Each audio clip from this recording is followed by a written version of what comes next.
Hello everybody, it's I, Evil Skyman, and welcome back to your regularly scheduled program. We've been pretty consistent with this shit this time around.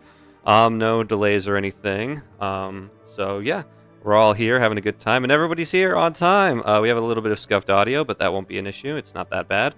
But at the same time, we have everybody here. However, I'm pretty sure we had. I'm gonna double check because I completely forgot to double check this. I have to figure out who can give the session recap this week and who can't. So give me a quick second. Wow, I can't believe I forgot the first thing I make you guys do. Oh wow, I am a fraud. Everyone else. You're doing a lot, Zach. It's fine. Oh man, okay, let's see here. Oh, and yes, welcome everybody. Welcome everybody to session 60. You know, that's a milestone and a half right there. Yeah, we got 9 more sessions till the next one. It's fine. Yeah. Nice. Unfortunately for Owen, it is not his week to do this. But the only person who appears to have been late last week was Paige. So we're gonna go ahead and I'm assuming roll the dice unless one of you wants to volunteer. I volunteer. No, you don't. Sit back down. You said one of us. I mean, One Good of word, Zach, one of good you word. that it applies to, please. Mm. Did I hear someone say me, or was that just someone saying meh? I'm not gonna lie, Zach. You know what I want. You know exactly what I want, and you need to do it right now. You gotta say You the need magic to words, spell it Ryan. out for me. You need to spell it out for me so we can put it on a shirt one day.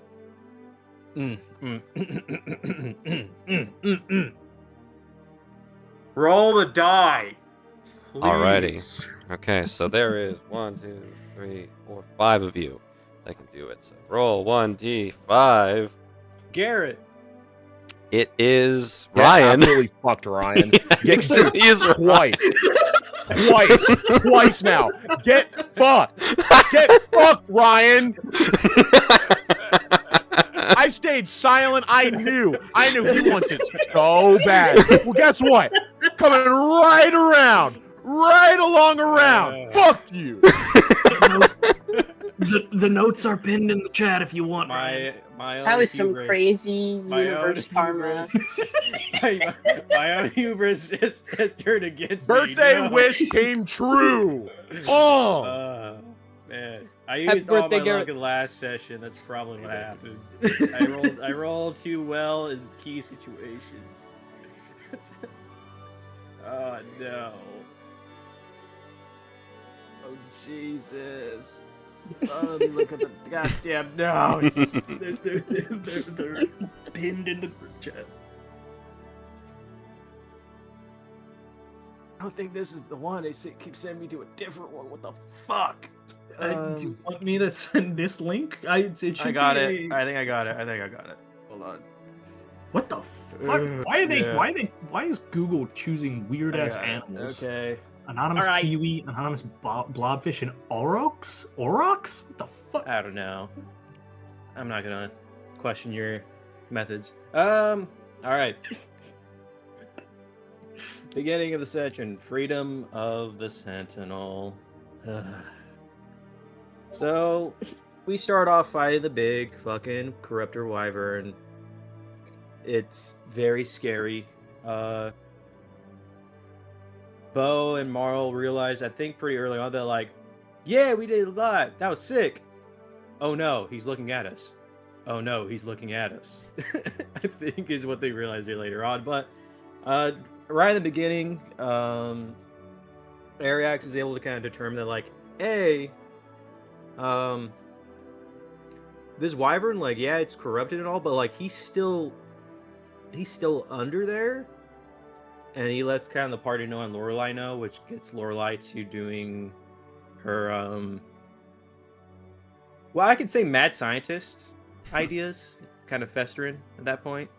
Kind of, And she decides, like, oh, hey, you know what? You know what I'm going to do? I'm going to get some holy water. I'm going to get my blood, put it in a little, like, flask, a little, jar.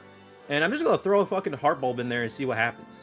We're gonna see if this fixes the situation. Zagoon then tries to, we're trying to pepper a bit. Zagoon tries to attack it with his, cool gold fire thing he can do. Does not work well. Does damage to it. Doesn't do what he wants. And this is when the Wyvern says, "That was a sick attack you guys did. I'm gonna do a sick attack back. No takebacks." And he decides to do his beam weapon from his mouth and absolutely smashes into Marl, Dwell, and Bo. Hopscotch is a G. He's invited to the crew. I think everyone can agree on that.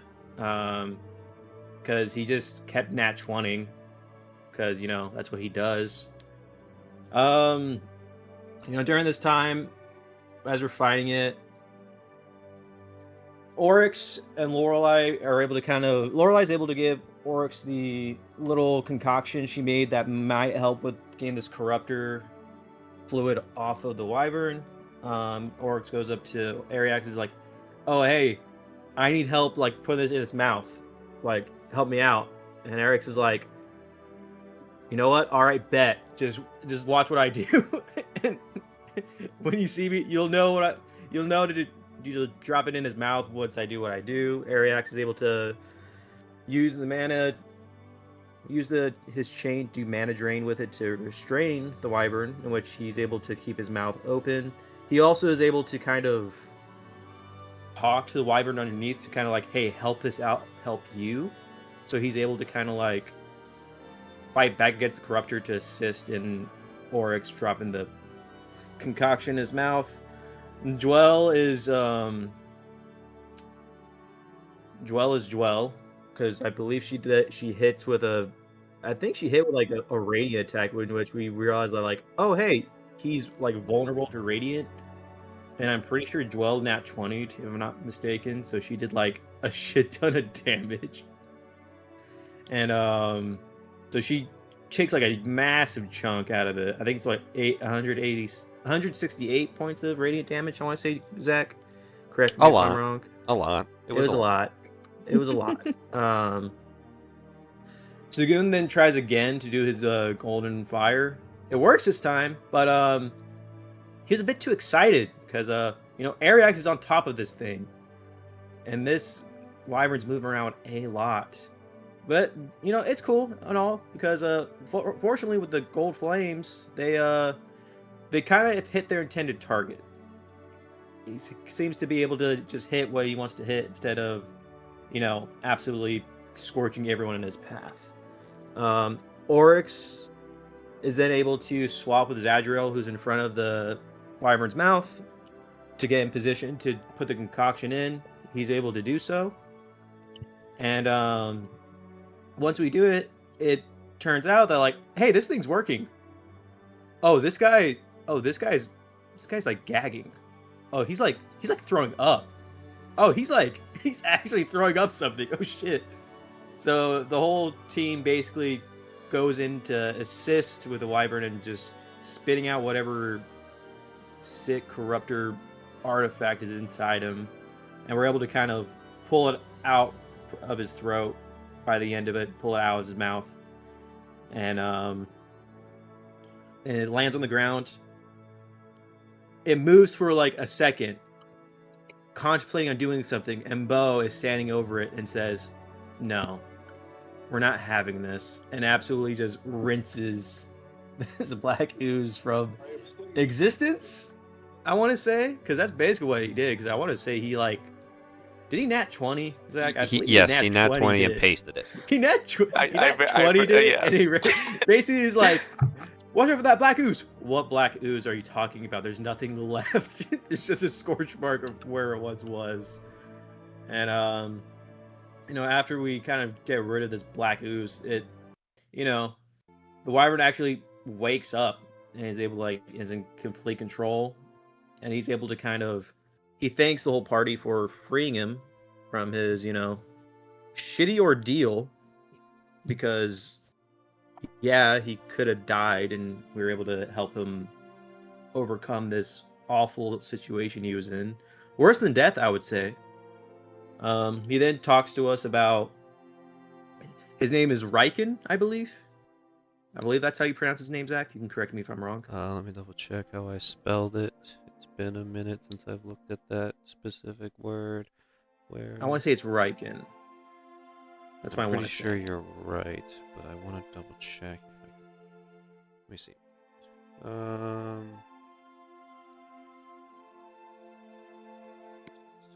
Racken. Racken. That's what his name is. Not Riken. Racken. Racken. Okay, thank you. And then, during his talk with us, he's actually gives us a bit of information about the world of how, this, he has to alert the sovereigns that our foes seek to bring the great enemy back to Avacia. So very, cryptic, very scary sounding. He then, goes away to let the sovereigns know, like, hey, yo, shit's getting bad. It's not going good. After that, everyone decides to, let's just get out of here. Joel is of a different mindset. Is like, hey, you know what? I'm gonna stand back. I'm gonna search around real quick, see what's around, see if we can use anything. This is where she finds a gilded wyvern scale. Very special item. I don't know what it does. No idea what it does. Oryx also is remaining back as well, and he gets his moment of kind of looking at the remnants of this corruptor we took out of Racken, and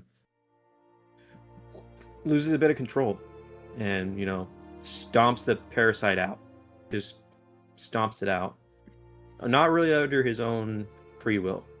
And then once that is over with, we all go back to Monolith, give him his cows. We get our money. We get paid. We have Sipo. I believe he's driving with us now, in the death van. So that's pretty cool. He also has like random items he like gives people, which is like, it's kind of concerning because it's like, this motherfucker have like a paying job or something? Like, is he buying out this shit himself? He gives everyone kind of like a personal gift, like very sweet personal gifts. Lorelai gets a potion, healing potion. Joel gets a silver crown. Sagoon gets a blowtorch. Ariex gets a hunting kit for when he hunts game to skin him. Moral gets some fishing stuff. Tackle box with some fishing stuff. Oryx gets some boxing mitts and gloves to so he doesn't smash his hands every time he wants to train. And then Bo is basically given like a thing to skeet shoot, because now so he can fix up on his aim, so he keeps it up, keeps his aim top notch. And by the end of it, Hopscotch then takes his leave to like, hey yo, I'm gonna let the guild know that you guys are like baller and epic, and that I'm also baller and epic because my nat 20s, look at me go. And I believe by the end of it, we then decided to take a rest for the night. I believe that's everything. Yes. Yeah, you guys had just arrived back at the tavern, and you all have begun, and some of you have something you want to do before night begins, but you guys have kind of all come to the consensus that, yeah, we should probably all take a break and head out tomorrow instead of, trying to push it and go into the next day. So you guys have all you're all currently gathered in like the main floor of the inn. There's no hours right now, so basically you guys have the place to yourselves for the time being. But yeah, go ahead and take your D8 of inspiration as we pull you guys onto the map again. Just the city of the Coniston town. Not a city. You're not in the city yet. Yeah, so you have D8 of inspiration. Coniston. And boom. So with that, it is my understanding that there was a conversation that wanted to occur last night. I know that Dwell and Oryx are going to speak. Is there anyone else who wishes to do anything before you all turn in for the evening? Can I go speak with Ariex? Okay. Or Marl and Aryx are going to speak.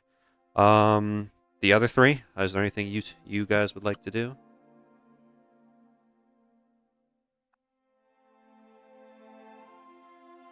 Nothing in particular, no. We, for the moment, are actually going to start with Marl and Ariax. So everyone's kind of diverting and walking off to their own rooms. Marl, the floor is yours. As everyone's kind of diverting, I just gently nudge Ariax's shoulder and vaguely gesture to like one of the sitting areas where we like had breakfast or something. Just away from the others as they're disappearing. He'll kind of look, and I think before they made it to town, just for my sanity, Zach, Zadriel was desummoned because I don't want people to look around and be like, hey, is that little fucking dragon walking around in the fucking city right now?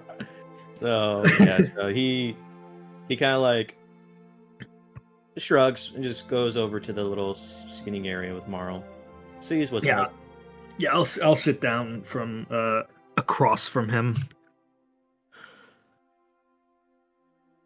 How you how you doing after all that? I know you've told us wyverns are special to you and whoever comes from, what was it, Nihililin?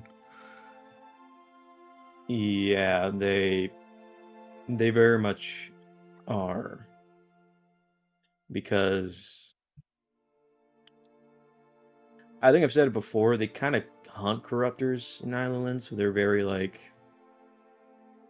good for just the ecosystem in general. These corruptor shits, so yeah, they're important to me.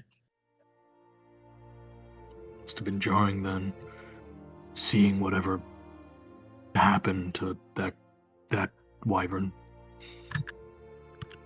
I mean, I'd be lying if I said I wasn't pissed off about it, yeah.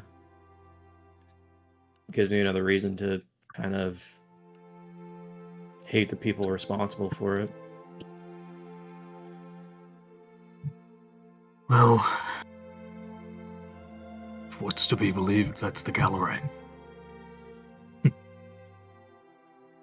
Always leads back to them, doesn't it? Yeah. They're kind of assholes. I'm being polite when I say that. Yeah. It's a bit of an understatement.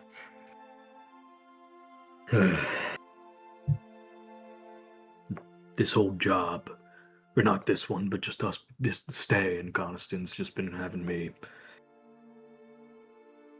reevaluate things a little bit, so I just been wanting to, I don't know, maybe try to check up on the rest of you guys, see if I can do something.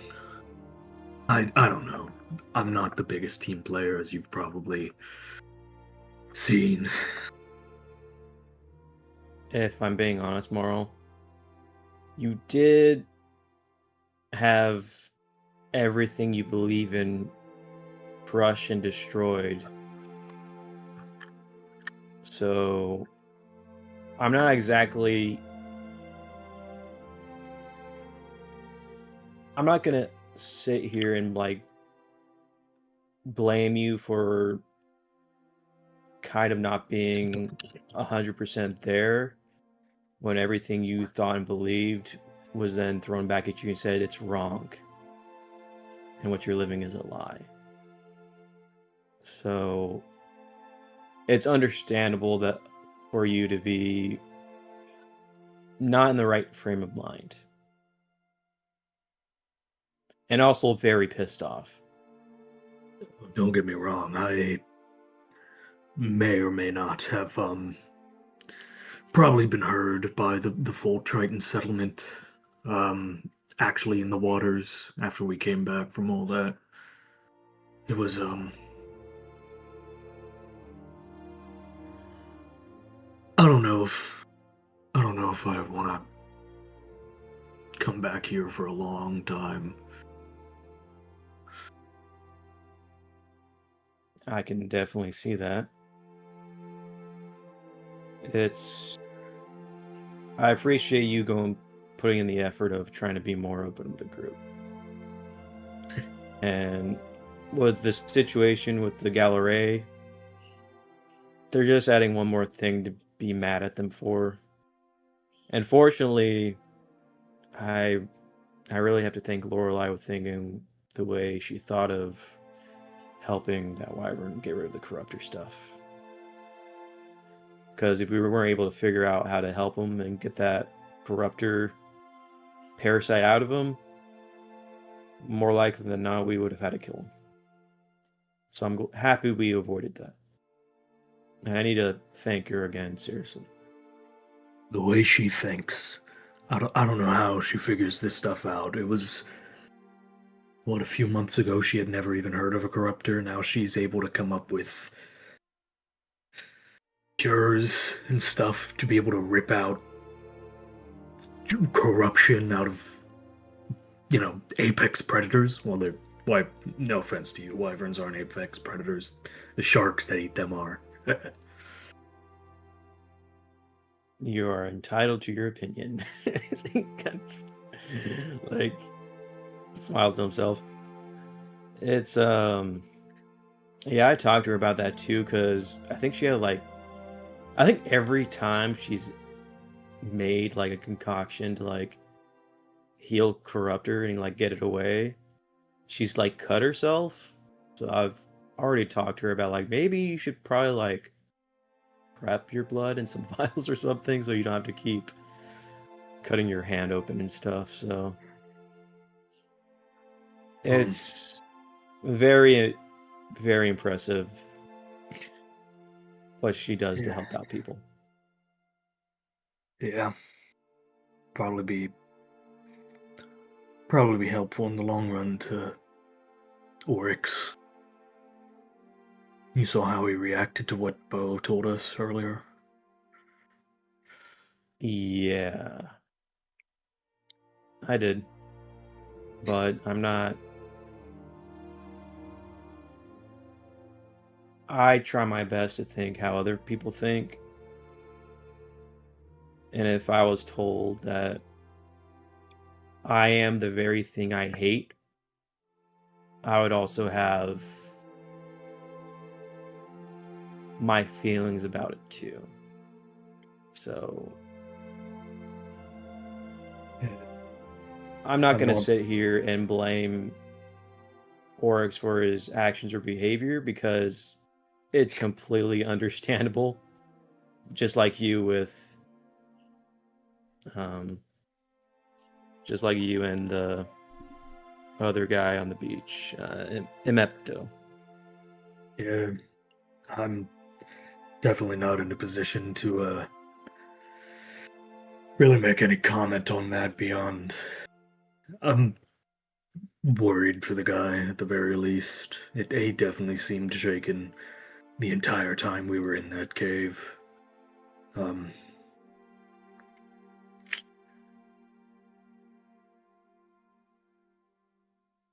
don't know. I don't know how I can support him beyond just, being there to take a blow for him. I tried to talk to Bo about it earlier, about just being more transparent, being more supportive or whatever, but I still don't. I'm just not 100%, and I figured the other thing I could do during this, pulling you over to the side, beyond checking up if you're okay, after the wyvern thing, was I want to try to ask the members of our team, why come to the Adventurers Guild? Why be an adventurer? Oh, you want to ask the question we were asked to get in the Adventurers Guild? Yeah, but there's always more layers to it. I I don't know if what I exactly told the old man there, Goheen or whatever, was 100% accurate, but it was enough to be able to let me take the test. So you weren't like, when you say that, were you kind of vague about it? Or were you... I've made my opinions known about the heroes, of which our guild master is one. So I wasn't the most open when talking to him. I held some truth, yeah, to where I used to work as a mercenary for a bit, getting my hands dirty here or there, and then eventually some of the jobs I worked were being taken by the guild, so I just went where the work was. But there's, there's always layers to these answers and to this, that, the other, and I'm just trying to get perspective, I guess is the best word. Part of what that old master dude said is talking about needing direction, and then talking to a Mepto is about reasoning and being 100% true to yourself, and all those, all those daily affirmations you yell at yourself in the mirror to, or whatever, I guess. I don't know. So I'm just trying to get an idea of what I can do.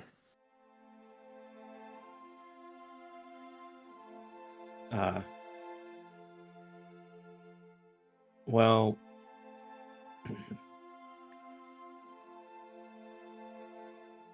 having direction is important.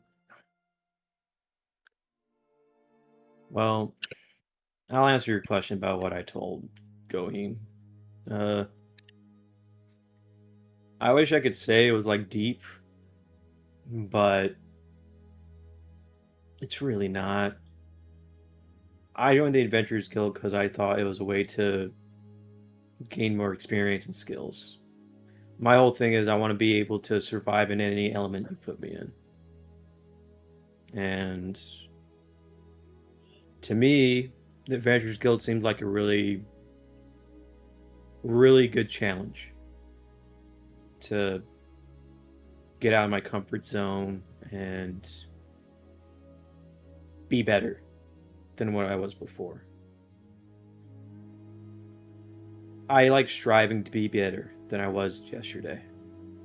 Learning new things, getting better at skills I already know.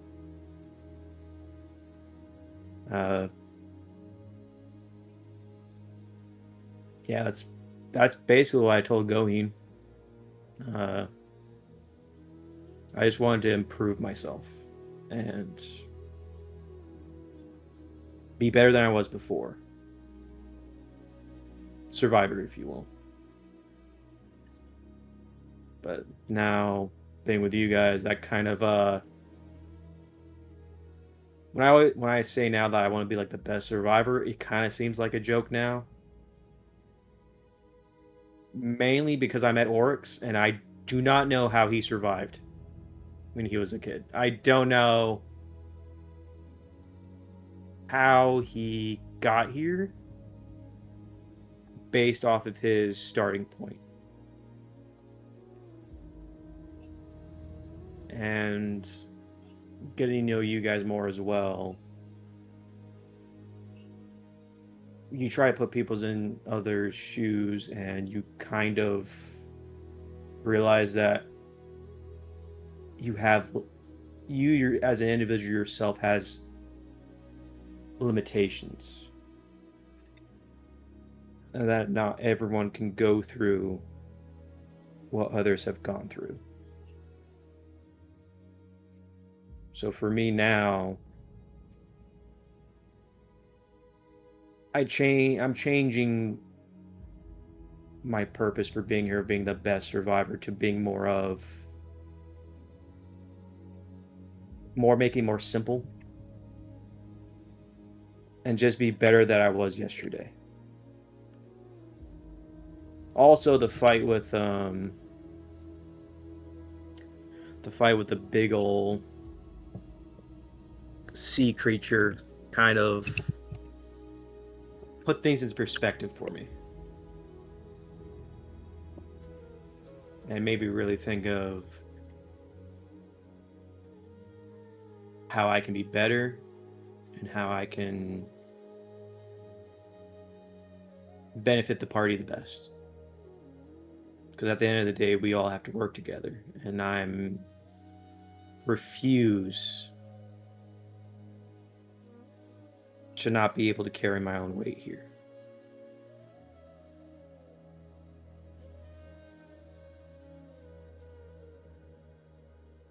You want to be the best version of yourself you can be.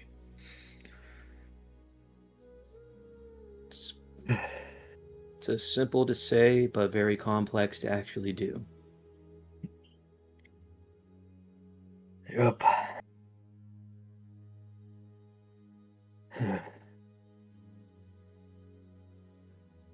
Well, thanks for answering my question and giving me something to chew on, I guess. Yeah, it's no problem, and it's good to see that you're getting out of your comfort zone to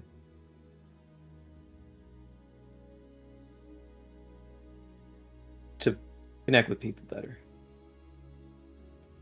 But before you go, since you asked me a question, I'm going to ask you a question.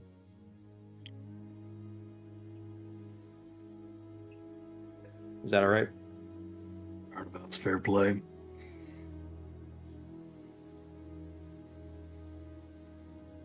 Do you hate Dwell?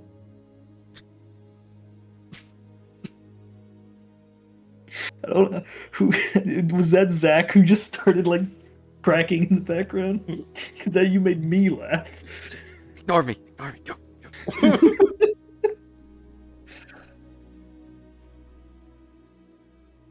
No,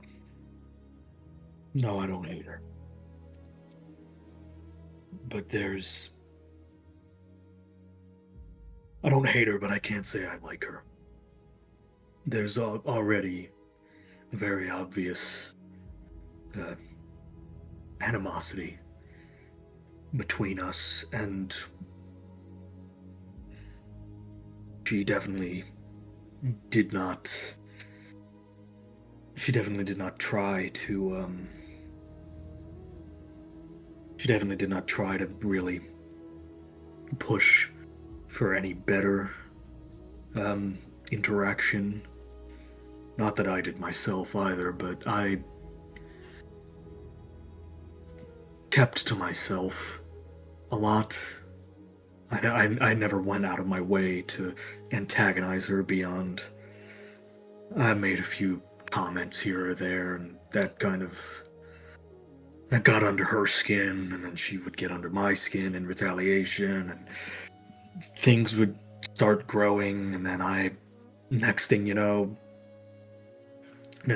she's like throwing magic my way. I want to throw a punch at her, and I'm falling down the stairs, and don't even get me started on whatever the hell's inside her head that has admitted on multiple occasions that it wants me dead. Yeah, that's kind of the main reason why I'm asking.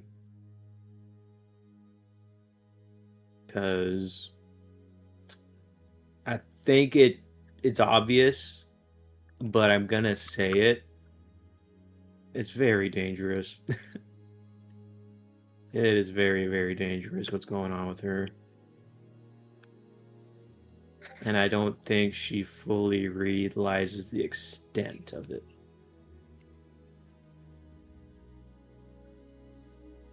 Everything we're doing here is dangerous, Ariax.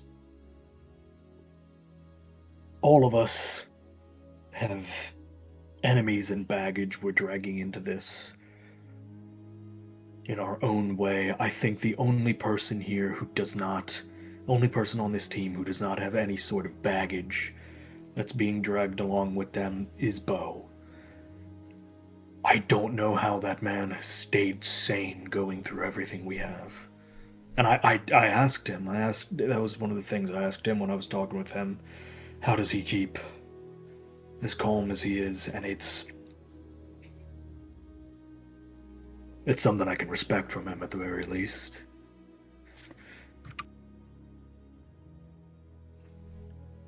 Yeah, you're kind of spot on with that assessment. I mean, it makes more sense too that he's like, out of everyone in the party, he's the one that has like the foresight ability to like kind of peer into the possibility of the future. You know? I think out of everyone, that's the correct choice. Yeah. Yeah, definitely so.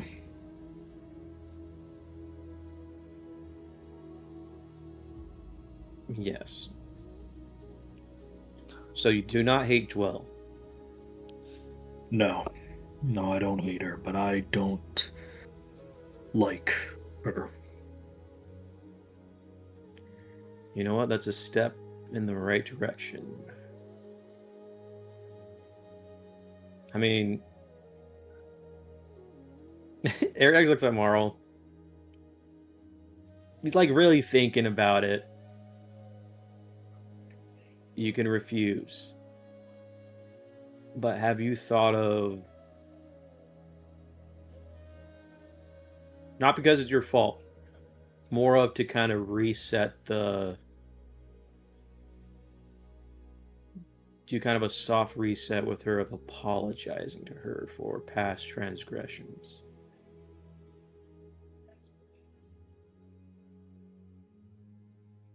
She was the first person to figure out my whole deal with my family, about how I've lost people, and she decided to weaponize that against me. That's why I took a swing at her and she threw me down the stairs, because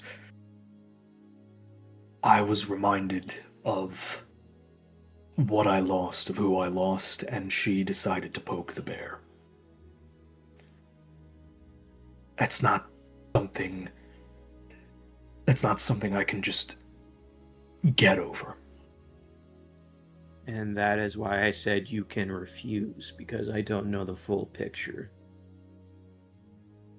But now I have a bit of a clearer one, and that's...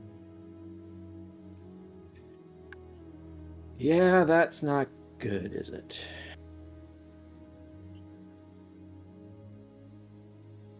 I'll do my duty. Would you mind if I talk to her for you? She'll probably listen to you better than she will to me. And I'll do my duty to her. Alright, go. Continue. I was just gonna say, if I'm able to convince her to apologize to you, would you be willing to do kind of a soft reset with her?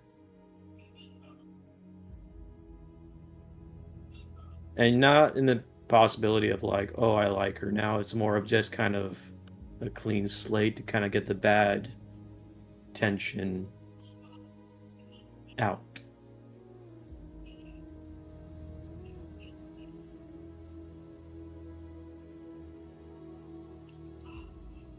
If she wants to come to me and earnestly try to make things better, I won't go out of my way to antagonize or push back against it, but it has to be on her to want to do that. I'll do my duty to her as a member of this team, and I will act as the shield. I'll take any hits meant for her, but beyond that, it's up to her to try to reach out.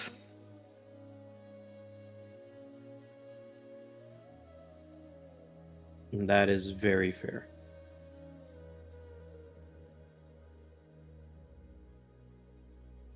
as I said before, I do appreciate you going out of your way to kind of connect with the party more. Especially after all you've gone through. So, you can hear it from me, thank you.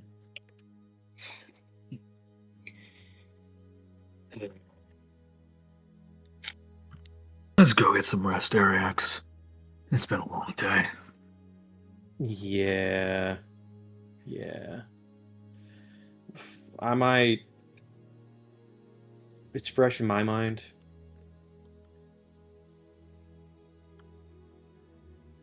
I'm gonna talk to Joel. And he's gonna get up and head towards Joel's room. Alright, well, speaking of Dwell, you wanted to talk to Oryx, or Oryx, did you want to talk to Dwell? Which direction did this go? It would have been Dwell to Oryx, and if Ariax, you want to intercept her on the way to Oryx, I'm fine with that. Or if you would rather... Oryx, which one would you prefer? Do you have a preference? Ariax can go. That's totally fine. Okay. Well, then you probably see Dwell opening their door and just, like, you know, trying to quietly slink out. I think how hard is he trying? And not very, to be honest. Like, quiet for someone who basically usually lives alone in an empty house. That just sounds sad.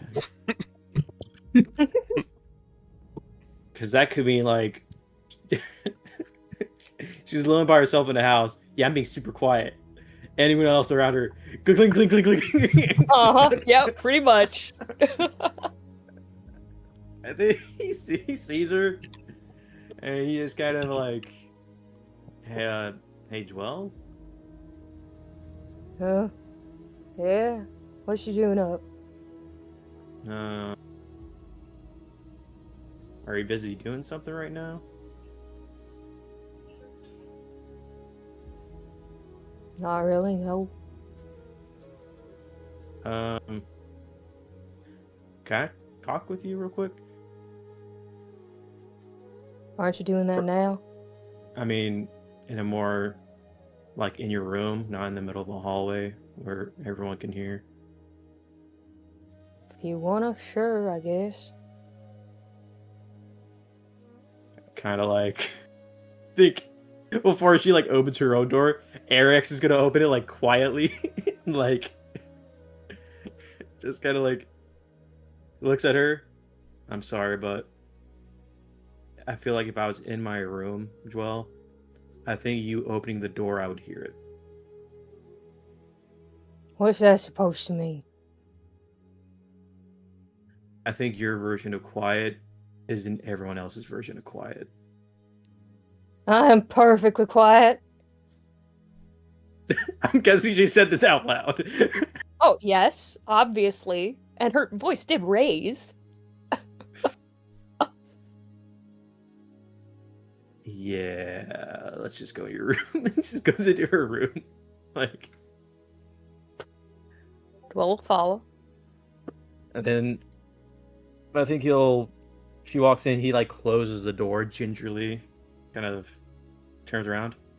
So, I had an interesting conversation with Marl. Alright, what's that supposed to mean?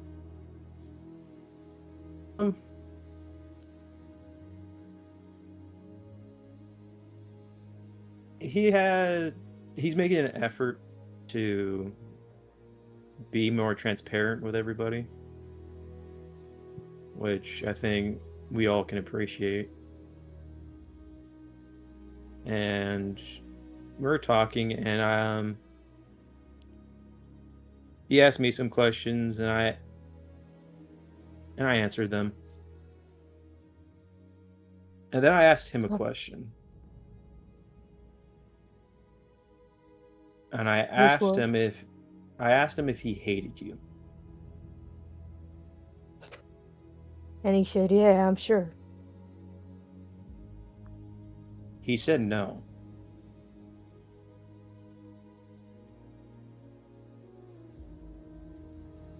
Well, that doesn't make any sense.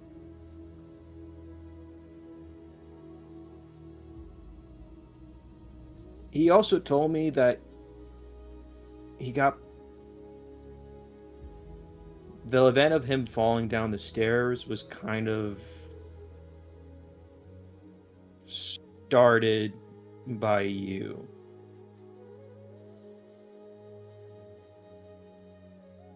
Because you talked about his dead family. What does that matter now? It's done. I can't change that. But that's the thing, you can. It's called apologizing. And I did that already. Sincerely? Felt pretty sincere to me. What did you say?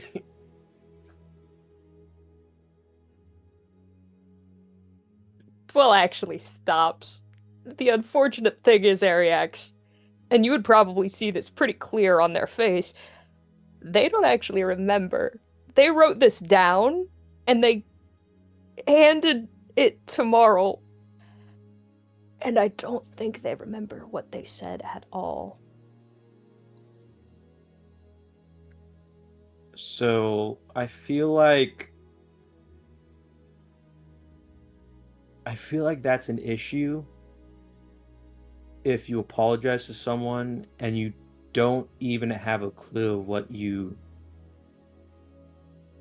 Okay, first off, did you tell him like person to person? Now I handed him a note. I think that's pretty good. It's a permanent reminder of what someone said. Joel. Joel, no. No. That's... Like you mailed... Like you gave it to him like mail? Oh, I handed it to him in person. A letter. It was just a little note, yeah. So you're telling me you went through the effort of writing down an apology, handed it Marl the letter, and not once did you think, I'm gonna apologize to him with my words.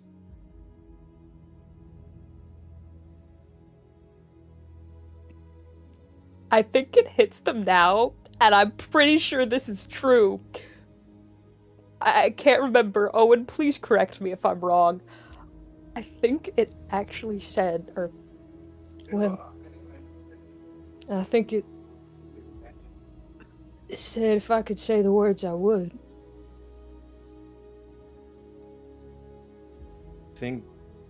Why can't you say him, though? I don't know, it doesn't feel disingenuous, it just...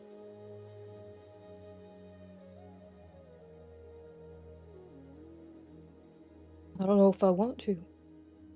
I don't know.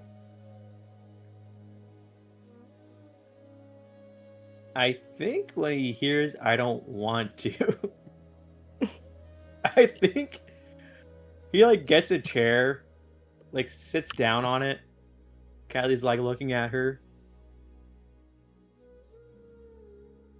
Joel, Well, I you a feel like therapist now or something? No, it's more of just don't want to?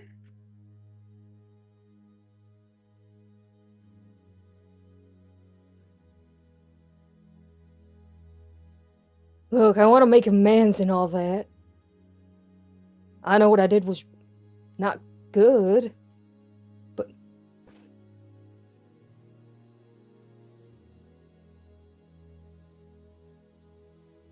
I don't know. Why should I apologize for something like that? He's been an asshole to people. Sure, I've not been kind to him, but... he's not much kinder. He preaches himself as such, but... he isn't.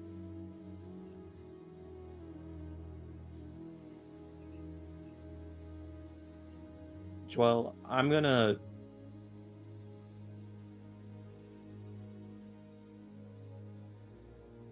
I don't mean when I say this. I'm doing this as a exercise, if you will. All right? Just as an example, to kind of show you Marl's way of thinking. Yeah. You like experimenting, right? Depends on what with. We'll do thought. How about that? Alright. Because you mentioned Marl's family, right? Yeah. Because to me, the way you're explaining it to me about Marl, you're not giving me reasons to not apologize. You're giving me excuses to not apologize.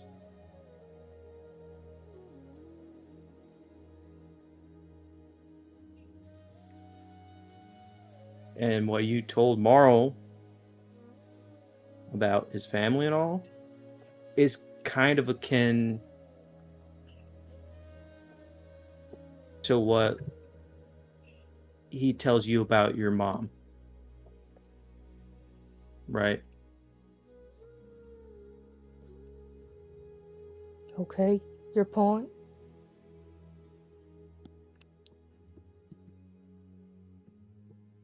What you said to him is akin to... Oh, this is going to be a dick move, but I feel like it's the only way to get through to you. It'd be as if someone telling you you got abandoned.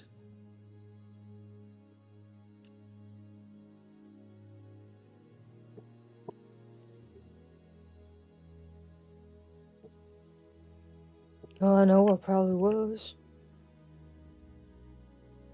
I'm not talking about your previous family. I'm talking about your mom right now.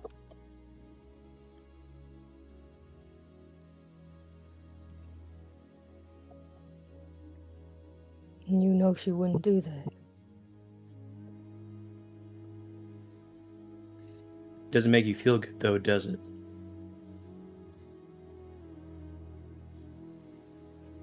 No. So can you really blame Marl for not being nice to you after you said that to him? Well, can you really blame me for not being nice to him? He's had everything I've always wanted, and he's taken it for granted. He has those memories. They're in his skin, ask him.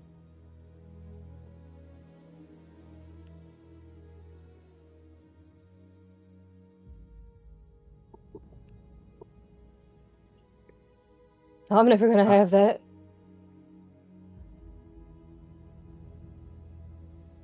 Why does he get to wallow?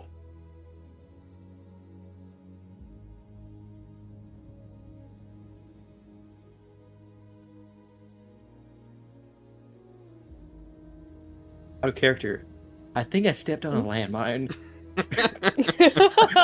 Oh, you definitely did. No, no, I no. think- Ariax. I don't think it's a landmine. I think it's just an open hole that Ariax. like I have No, to this get is into the mine the field. It's and not I'm a land. falling. A landmine would, Ariax. would imply there's one. You're in the center of a minefield, and you've already like almost grazed one, and now it's about to go off. You stepped into the quicksand pit. If you stop moving, you sink.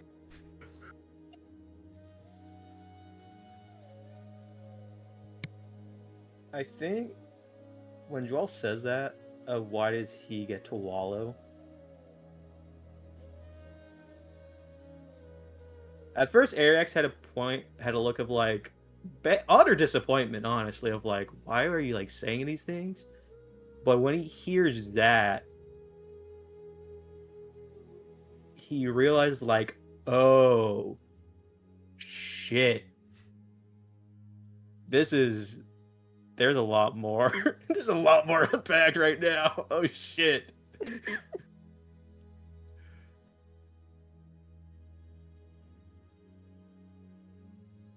Well, you don't want to play Joel. shrink anymore? Joel.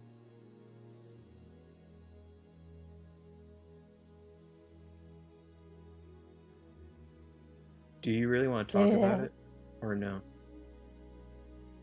What is there to talk about?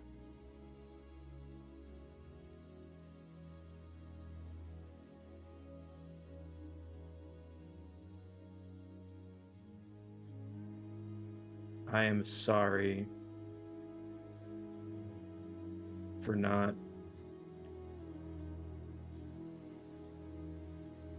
realizing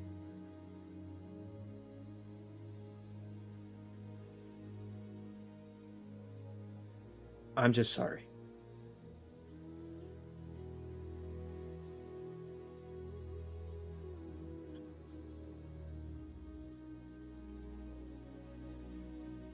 Am I supposed to say thank you? Well, you don't really have to do anything.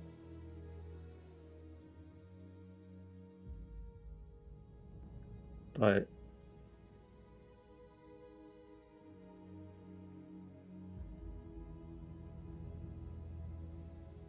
I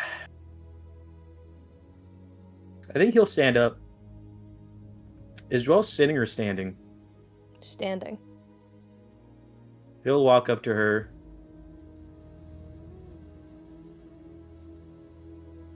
And he'll just give her a hug. You feel Dwell tense immediately at it.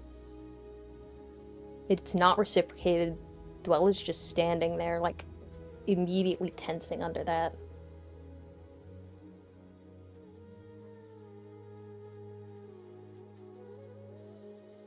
I am You step sorry. away. I don't think Dwell even responds.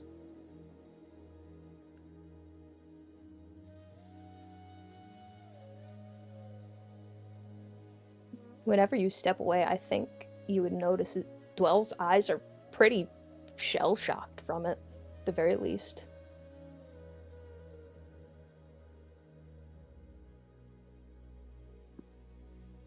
If you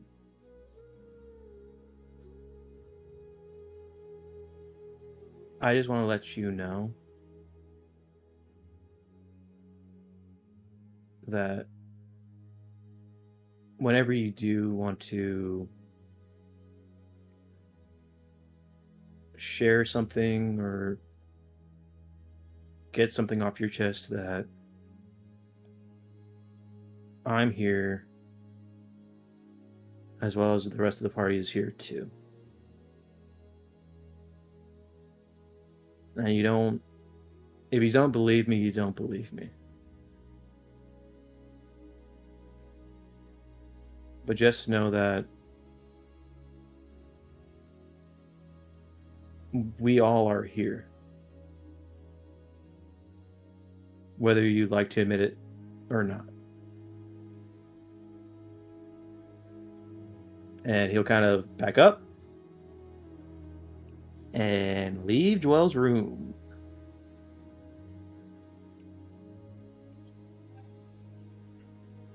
I think Dwell stands there for a good 2 minutes, just completely still. Slowly kind of rearranges themselves.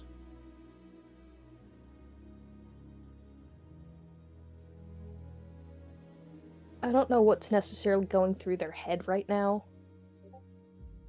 I think that's the first time anyone of the actual party has willingly touched Dwell, at the very least.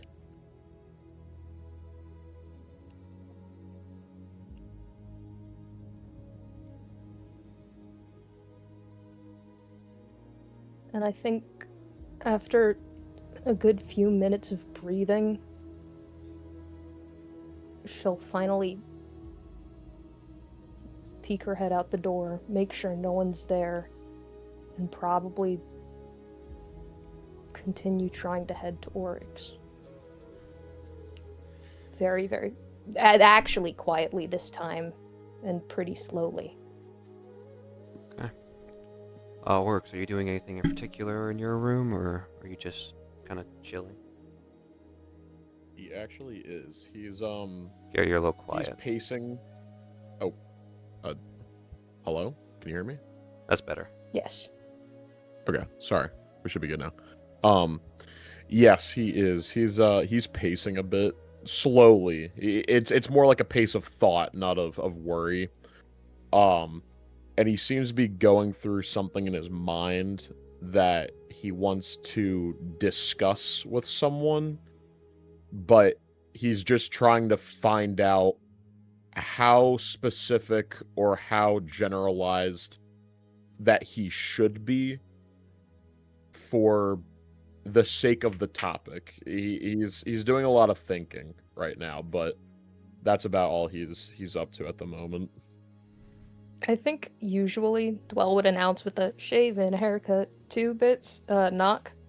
It's definitely not shave and a haircut. I think it's just 2 rather weak knocks. He'll go up, look, is there like a peephole? Yes, there is. Yeah, he makes sure that it's someone that he knows, and then he'll open the door. Dwell? Can I help you with something? I wanted to ask a question. Sure. Come in. He like opens up the Right. door a bit wider. Dwell, like, probably makes her way in and just, like, stands, I don't know, a good 5 feet away. He'll like shut the door, but he's like just very like not weirded out, but he's like narrow-eyed a bit. Is everything all right? Relatively speaking. I'm fine.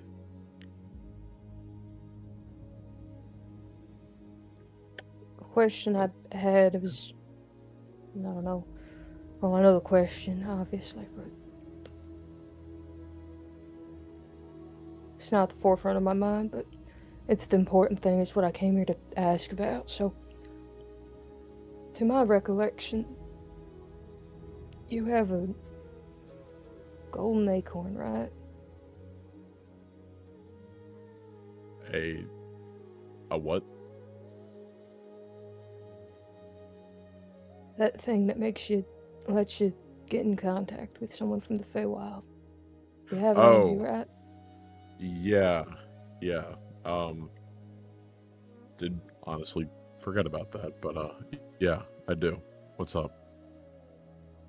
I had a thought that I might be able to put it to good use, and since they're asking for information, and I have a very, very minimum amount of information on myself, that I might be the best to hold on to it.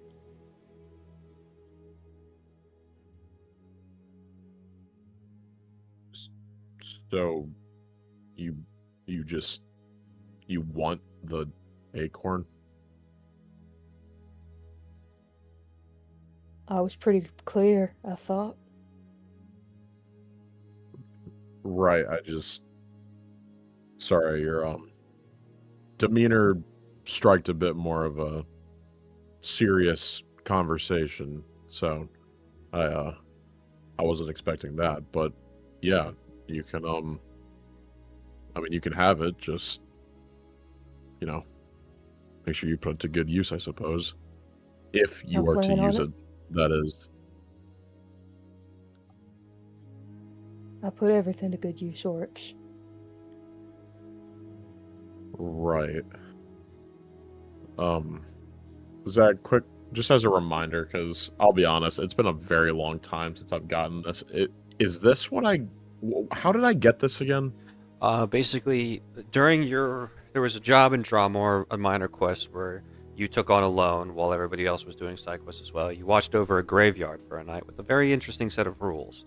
Halfway through the shift, an individual who the manager or the overseer of the graveyard mentioned that he provided a bunch of various enchantments and structures that aided in spirits passing on and stuff of the similar cryptic sort.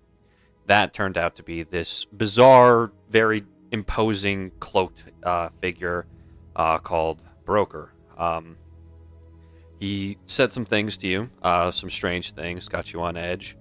And at the end of the conversation, at the end of the evening or at the end of the shift, he thanked you for assisting in maintaining this graveyard that he's become attached to and wants to keep in touch. And as a reward, on top of whatever you got from the gravekeeper, he gave you this acorn saying that if you ever wish for information that you otherwise wouldn't be able to obtain by conventional means, should you be willing to pay the price, you plant the acorn and he will appear and potentially be able to provide his services should the price be paid. Okay. Thank you. All right, with that reminder in tow then, he will ask the question. I'm more than happy to depart with this, but just as a reminder, there is a price that needs to be paid when you ask a question. What information are you trying to find? Well, my first question, if I were to use it, would be where each family member, biologically related or not, of overtime is at all times.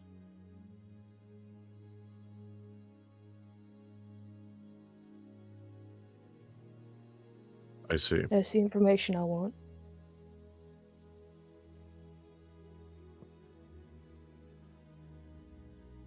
He kind of thinks about it for a second. I would and probably specify living or dead.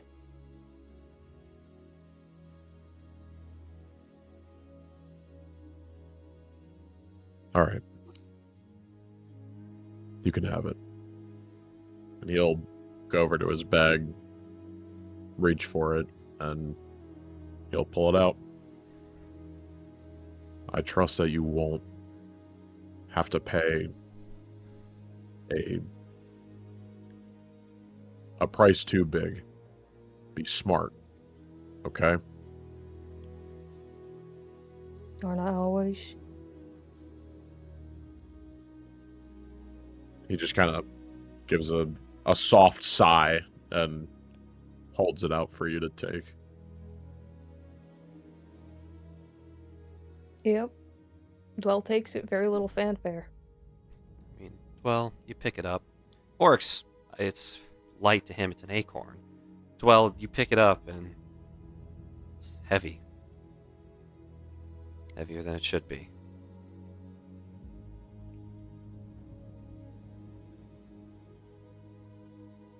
Are you just stronger than me, or does it have a weight to it? I don't believe so. I think it weighs as much as a regular acorn should. At least to me.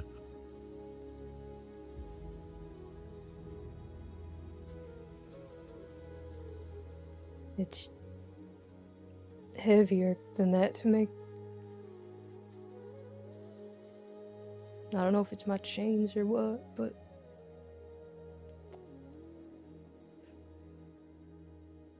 Well, no. I don't know if it's due to the individual who gave me this giving it to specifically me or something else at play. I don't know, but if you end up planting it and you have any issues or it doesn't work for you, I would not mind asking the question that you want in your stead.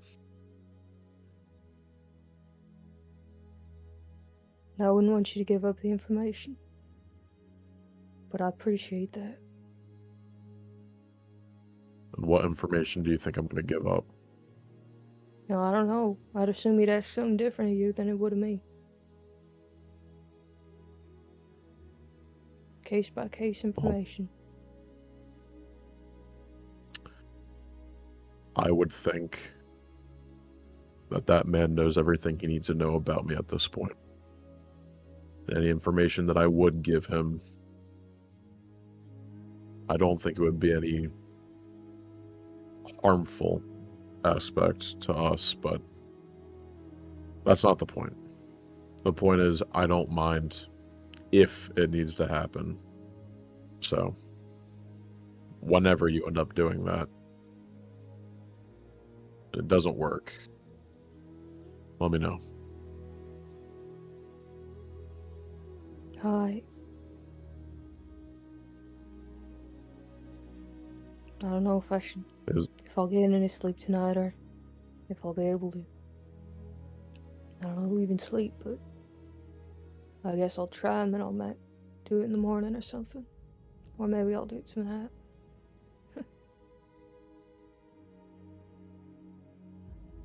Maybe wait. I don't know why specifically you have this idea in mind, but I think we've all gone through a bit while here in Coniston, so maybe you should think on it a little bit. Make sure you really ask the right question. I think this is a good question to ask. It works for me, it works for everyone else.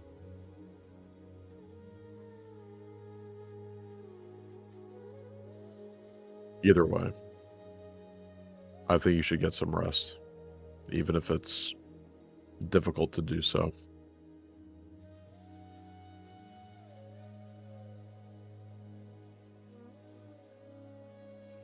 I appreciate your handing over the acorn to me, Oryx. Yeah, I wasn't gonna use it for anything specific anyways, so it's best to be used for something important. But, is that all you wanted? Time being, yeah. Alright. Well, good work today. Thanks. We'll debrief in the morning, and I'll go over some information that became privy to me. Oh, I forgot to give something to Oryx. I'm sorry. Oryx came to talk to me briefly. I forgot to give him this scale I picked up. Well, that's very thoughtful of you. Could probably give it to him in the morning. It's not really thoughtful. I think he's just the only one who'd know what's up with it. Well, either way, I suppose. I gotta go over some more things, but take care, Dwell. I'll see you tomorrow. All right. Good night. Good night. Dwell, do you return to your room? I'm debating flipping a coin right now, Zach. Or would you like to roll a d2 to do?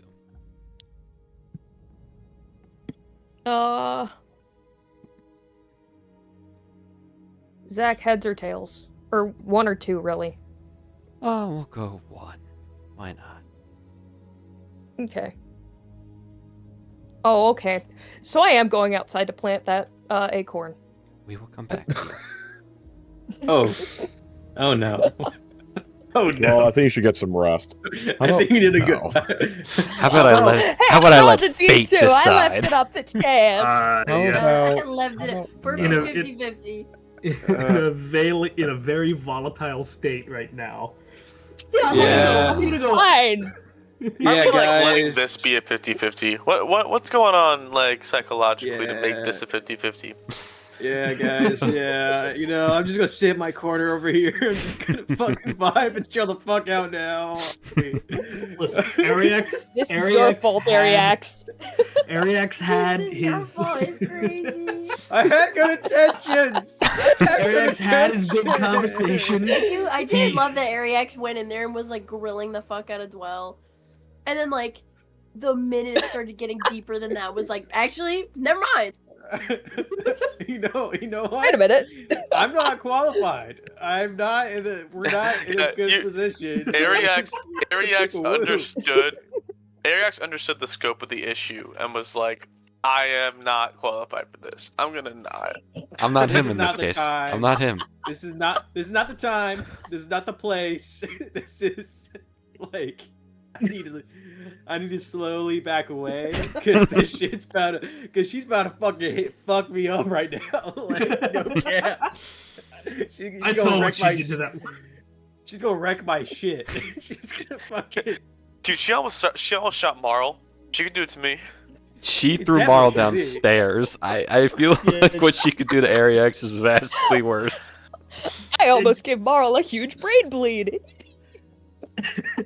And Anyways. her recent kill streak has been ridiculous as well. Anyways, Oryx, you wish to go speak with Bo? Don't ruin it. Yeah, I want to go speak with Bo. Oh, really? Bo. Okay. To set the yeah. scene on my end real quick though, I do like after Dwell leaves, Oryx definitely like thinks about it for like a few more minutes, takes a deep breath and realizes that there is only one option as to who he can talk to about this. So he will quietly walk down the hallway, knock on Bo's door, and I'm sorry, but I would like to have this conversation in private. I see. Alrighty. You can do that. None of you will ever know. Here's the deal. For my lovely players who are not Oryx and Bo, if you are watching back this stream, please stop and pause and wait for the entire layout to be whole again. Until that point, twiddle your thumbs, have a good time, see y'all later.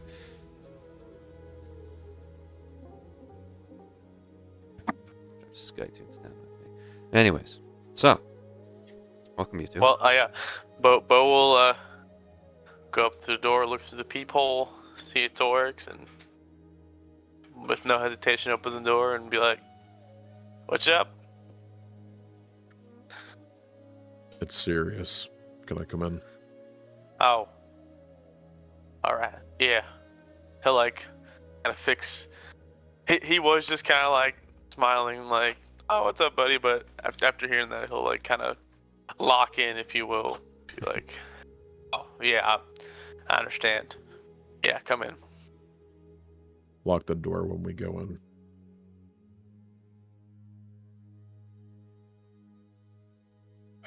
All right.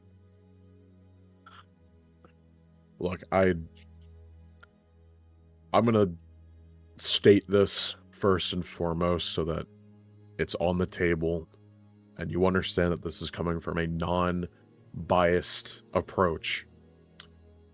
But I'm giving you this information not because of who you are as a person, not from the Bo that I've come to know, etc.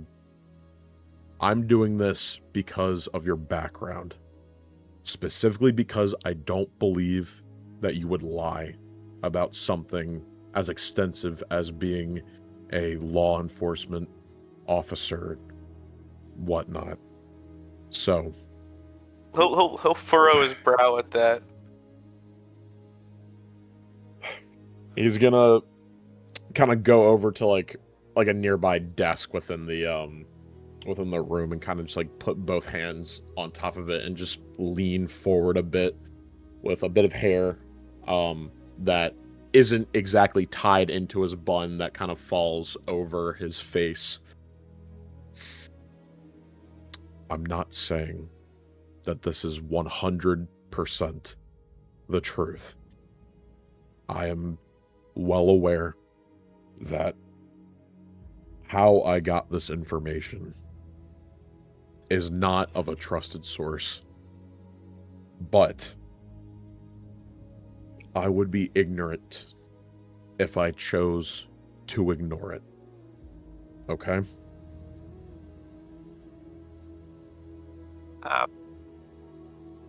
Yeah, I mean, I really have no clue how you can go with this, man, so I'm ready.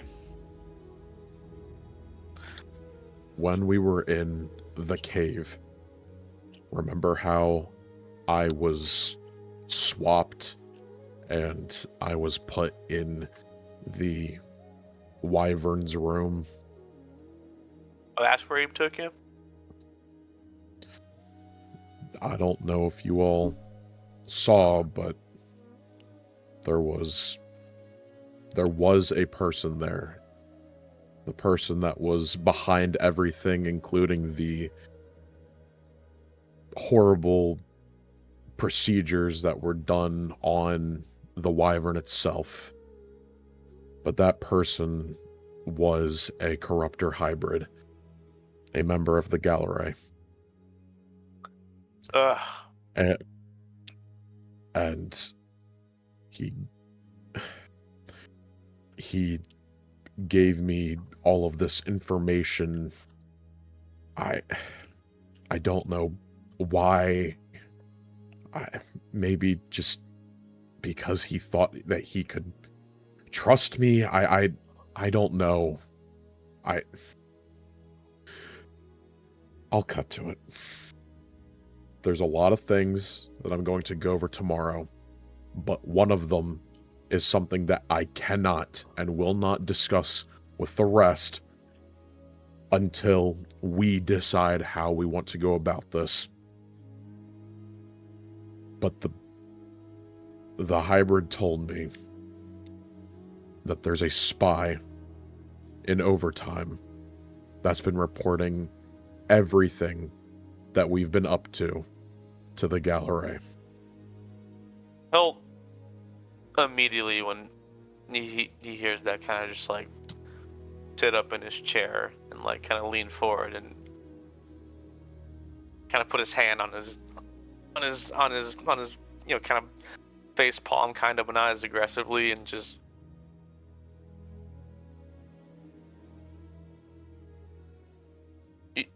and he wasn't just talking about how like you got that corruptor in you and it might just be looking through your eyes. Did it sound like he really meant like one of our teammates?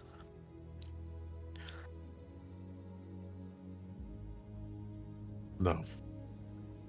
I think that he would have been specific if he was talking about me. All of the other information that he gave me, there's no reason for him to have lied about specifically this. It wouldn't make sense. But yes, he said that there is specifically a spy in Team Overtime. And like I said, if that is the case, which we can sit here and doubt all we want,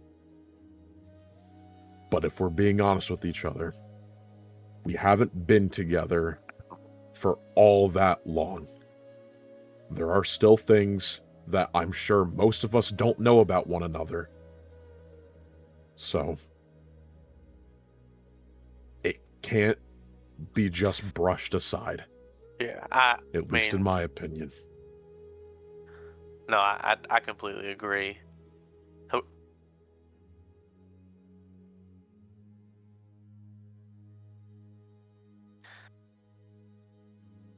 I appreciate you brought this to me.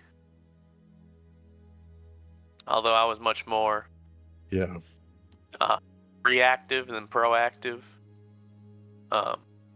You know, I did have to do a couple investigations here and there. Now,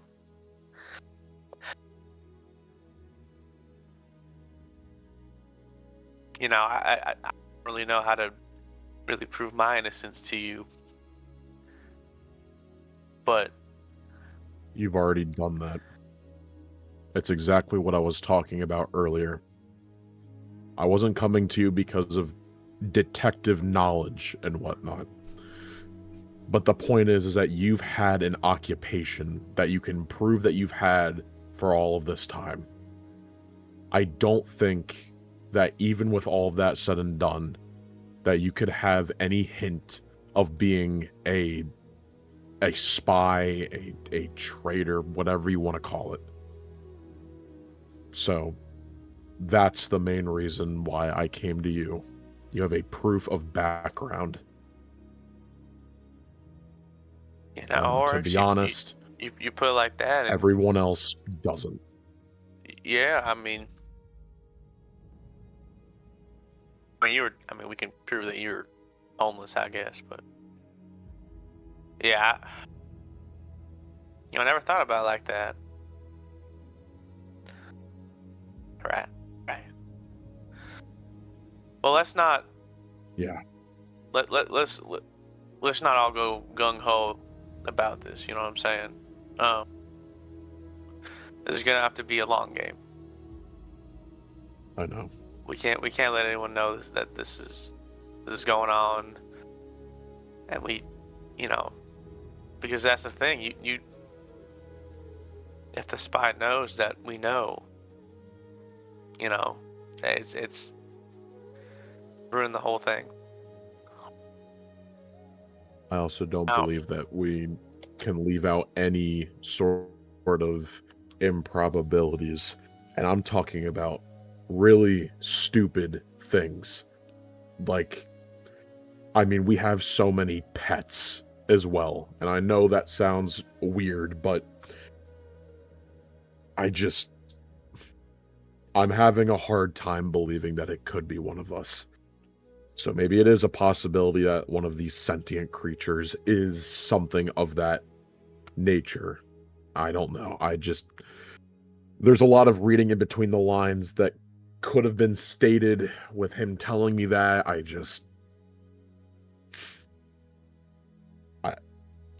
don't even know. The last thing I want to do is, we haven't been together too long, but still, I think we've gone very far as a team so far, and the last thing I want to do is cast doubt on any of my peers here, but I think I agree. We should eliminate any other external possibilities before we start an investigation on our peers. I don't really know much about magic, but it's also something to look into of us being, I don't know, magically bugged or something. I don't know how that would work, but maybe the spy. Zach. Oh, sorry. Zach, Go first. Go first. Sorry. Okay. I know he said that the spy's been reporting all of the party's secrets, but maybe it's an unwilling report. Maybe someone's feeding in information and they don't even know it. I think if it's someone on the team, that would be the most likely scenario.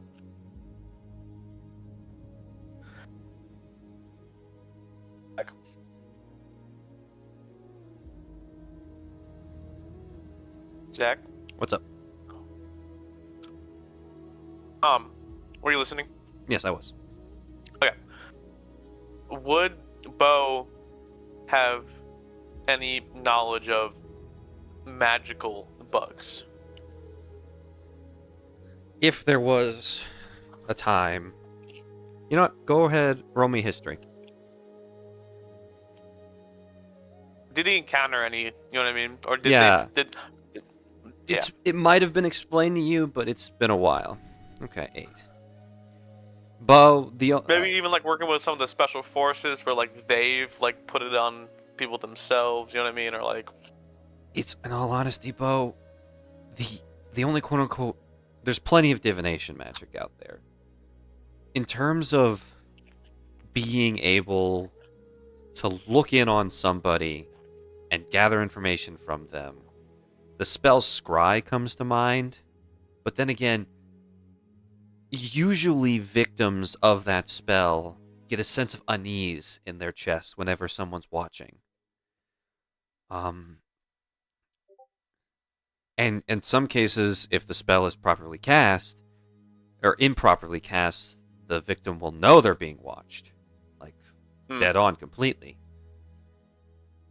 So, unless there's some sort of magic item involved that's somehow been planted on all of you, or planted on your belongings, which you've never heard of that ever being a thing, or perhaps somehow someone's created a more advanced version of Scry, it's really hard to say. I mean, they could be looking through Oryx's eyes for somehow, but again, they knew more than Oryx would normally know.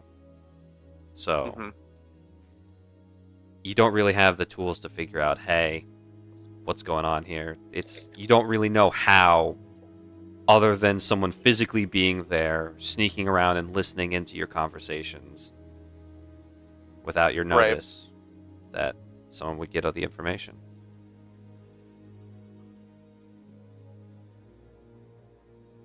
Yeah, I mean, even my years of experience, it's kind of hard to make a magical bug if you don't literally put a sneaking item on someone, or you got, you know, I unfortunately, it's most likely someone or something.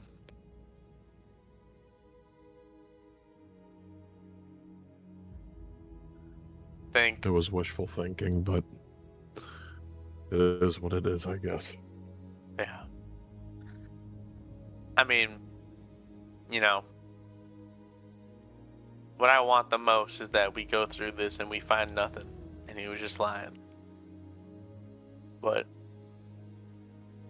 I'm gonna tell you right now, I'm not gonna go into this with any expectations at all. Just facts.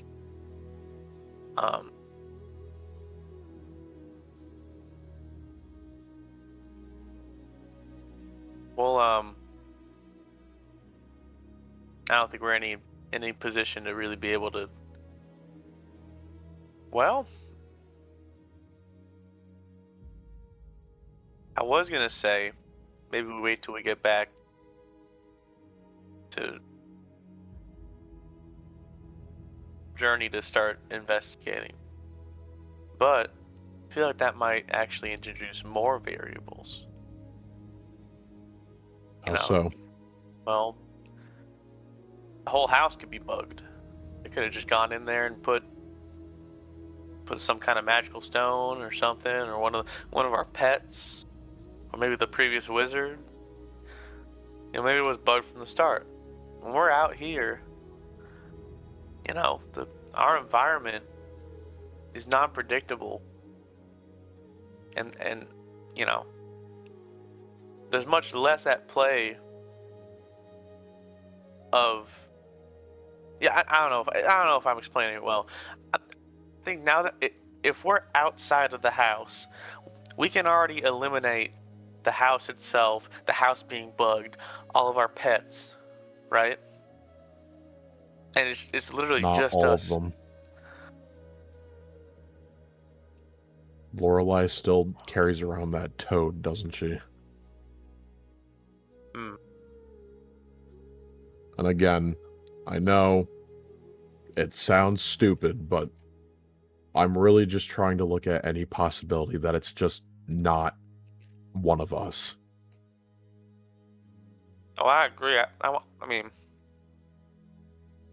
like I said, before we start pounding in on our teammates, I think we should eliminate all other possibilities. Because You know, I mean,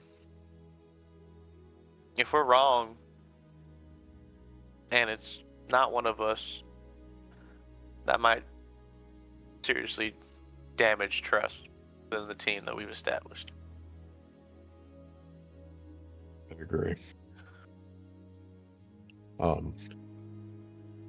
I did have a idea. I don't think it's very foolproof, but whenever we do decide to start cracking down on this, because let's face it, we can't ignore it, especially forever. This is gonna have to be dealt with at some point. I think there's a plan that we could do, and we can modify this in whatever way we want to.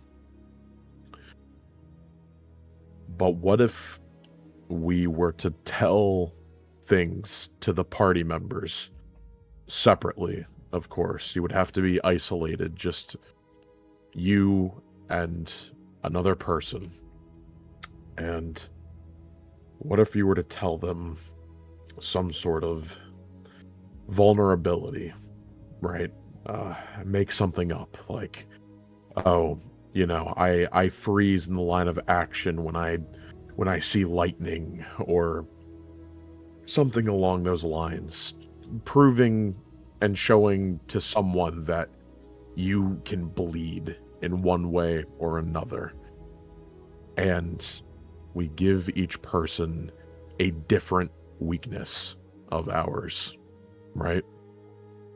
And then eventually, if the Gallery strikes at us again, and they use one of these tactics on us, we can pinpoint which one they tried to use, and that could give us our spy.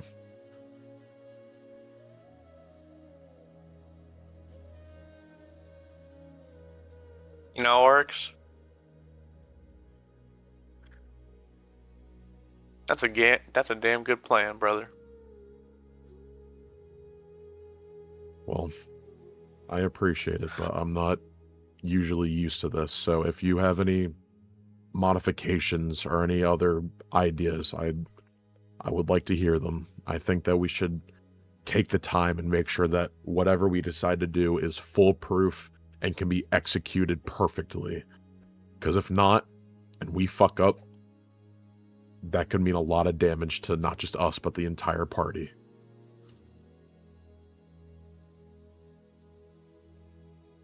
I think it would, you know, as much as we both are, you know, relatively strong in combat, I would say you're most likely going to be the one that's up in there, really brawling, you know. I don't think Sure. really learning about a weakness from me would be as impactful than learning a weakness about you, because, you know, 9 times out of 10, I'm just getting out of there and I'm just sniping them from a distance. So,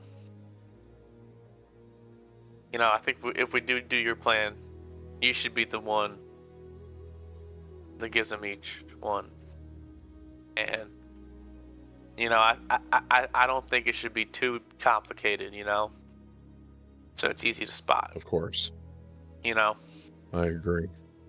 But they should be specific enough that it couldn't just be coincidence that this corruptor or this user just happened to do this, you know? Right. You know, we can't just be like, oh, Oryx freezes at fire, and the second we go against a fire corruptor, oh my gosh, it was Dwell. You know what I mean? It's gotta be pretty specific. Yeah. Yeah. Which might be difficult to think of. What?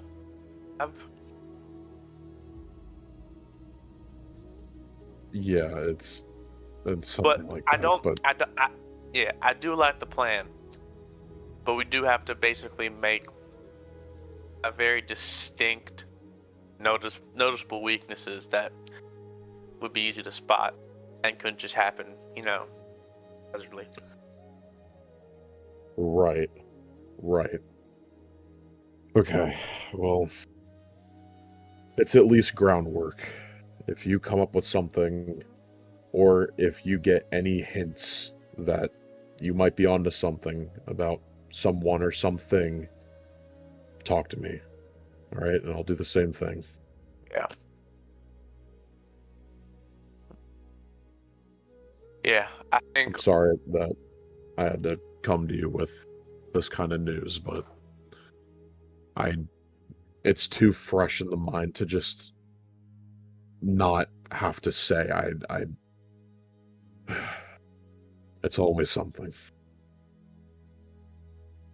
hey man, I think I'd be much more angry if you didn't bring it up and something put our team in jeopardy. Yeah. For now, All right. what I think we should, we're not going to be going out guns blazing with this investigation, but I think for now, I think two things we could absolutely check for is car, and maybe I can look through the bag of holding. Just, small goals. Just slowly narrowing the scope of what it could be. Yeah. Yeah, just that's fine. Let me know what you get on those fronts then. Yeah. You got any? I can do both of those. Do you have any ideas of things you might want to check? Maybe the pets. Maybe bring up to Lorelai. Not too directly, but be like, hey, do you still have? I'm gonna be so real, I don't remember his name, but Frog. Yeah, and And again, you're not too. I don't know. Are you a big animal guy? I don't really get that off from you.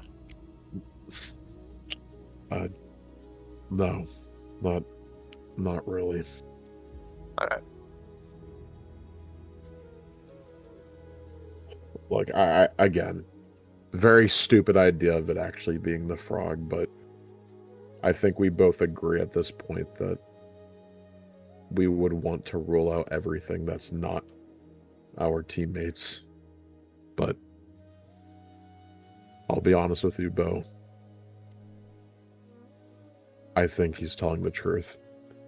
Whether someone realizes it or not, somebody is actively reporting everything that we know, our secrets, whatever it is. So we can play this game, and I don't mind checking everything else first. But there is a pit in my stomach, and I don't know. Just something doesn't feel right. Hey man, I mean, you're the type of guy that really goes off his instincts, and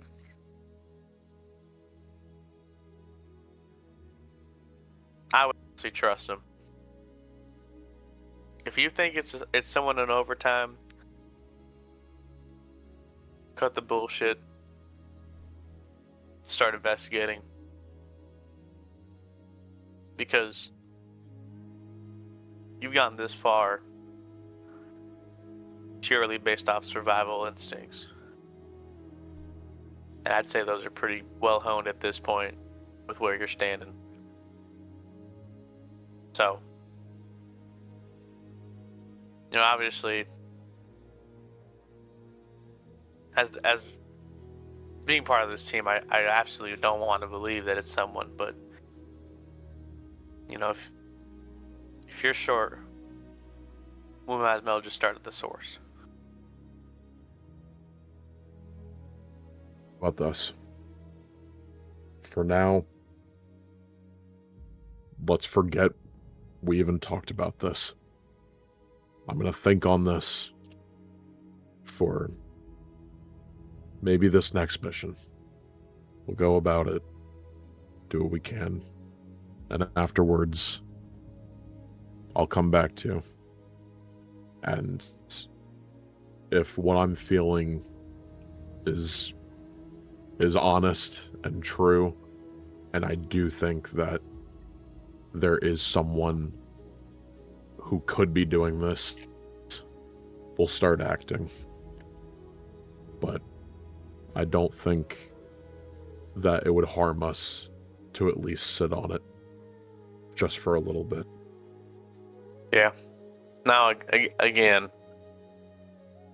this isn't the best time to start a full-on investigation. There's too many moving parts, but I agree. Agreed.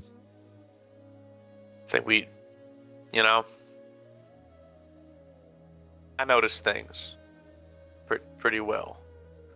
Kind of how I was trained, but it's always been how I've been. So I'll start focusing more towards anything weird, suspicious, maybe anything we've been looking over that is just like a cute little trope of this person, but could actually be cover up. So, right. Yeah, just stay aware. Yeah. Yeah, you too. Okay. I'm gonna turn in for the night, but yeah, thanks for hearing me out. Yeah, man, and he'll like hold out his hand to like shake it. He'll do the same, and just kind of look at Bo with like a very stern look, but one that has a bit of sorrow to it, of not wanting to think of the worst. Yeah. I'll give you like a slight nod, like, yeah, I know. And he'll take his leave. All right. We can go ahead and move back up to the main chat. Alrighty. Welcome Hi, back, welcome back. guys. Hi. How's it I going? hope things Oh, are fine good. over there. Oh, We had some good conversations. that's good. And I said, Harriet- Lorelai Harriet is down so the street. Whoa, sorry. Kathy. Harriet Kathy down the street is not Harriet. Kathy, sorry.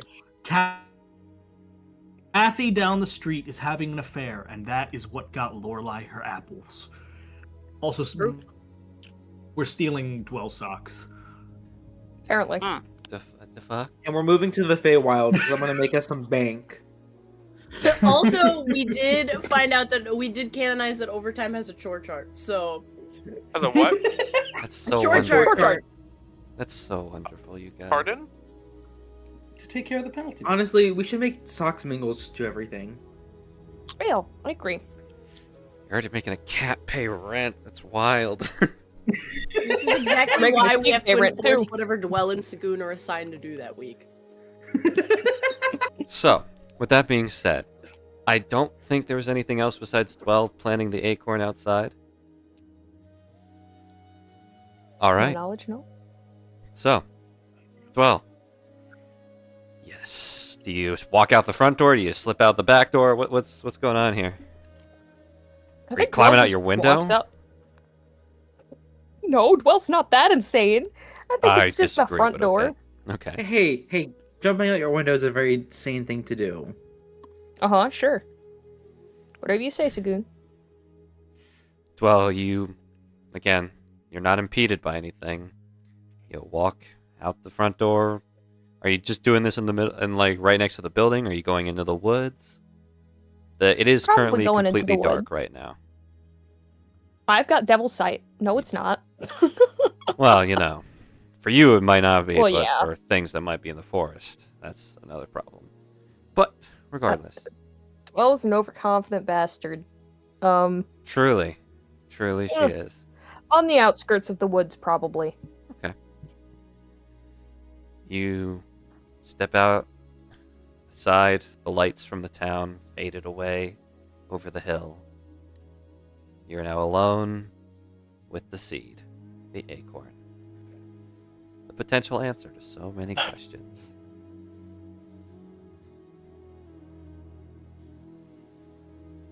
Dwell takes off her gloves, probably scoops begrudgingly a little bit of dirt from the earth, plants the acorn. As you rebury it, you wait for a minute. Nothing appears to happen immediately. Not like the last time when Ariax planted it, the reaction was almost instant. You do see this light, faint pulsing under the dirt. As the light flickers, then evens out into a faint glow before, once again, these brambled roots and branches begin to curl out of the ground, digging into the soil. The grass in the area, at least in about a 10-foot radius circle from where you planted the acorn, begins to wither, gray and yellow, and die as this bramble tree grows bigger and bigger, enveloping a large mass before opening up like a macabre, blooming flower. As out steps the information broker. When I felt the seed being planted, I wasn't anticipating to see your face, Miss Donati.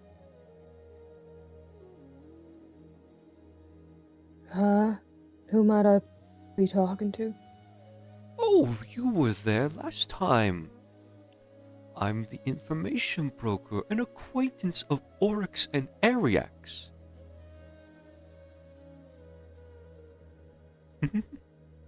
Right.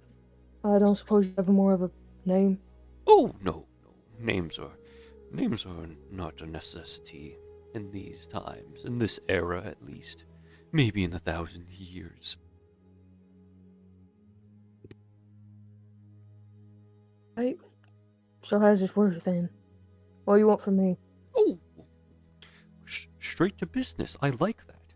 Well, you ask me a question, I mull it over, and if it's within my power to answer, depending on the quality and flavor of the information, I provide you an adequate price that you must pay me, whether that be information, memories, other stuff.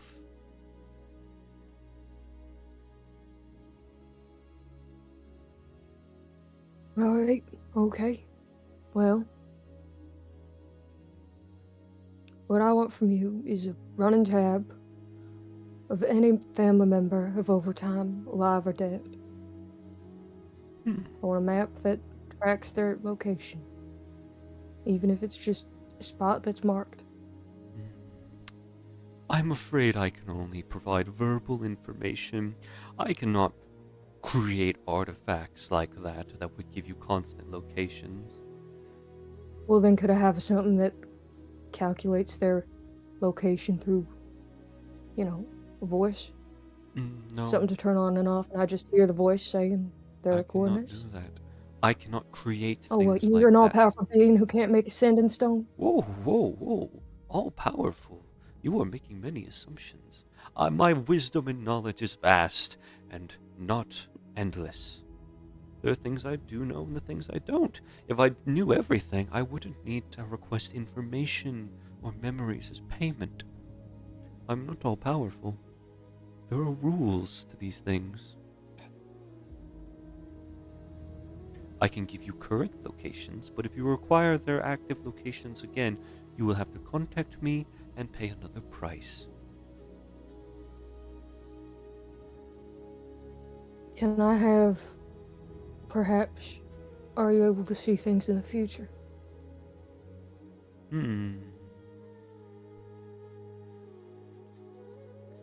That depends on what you're asking for. Well, it would similarly be locations. Or, I can do you one better. This would only be for living members, but would you have a sending stone that could reach any of them? Or all of them?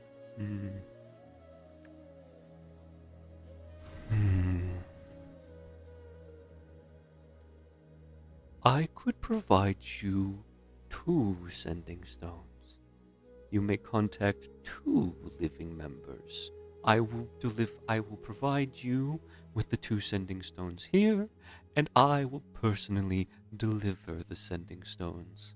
Unfortunately, since, again, my abilities are limited, it would be a one-time use item.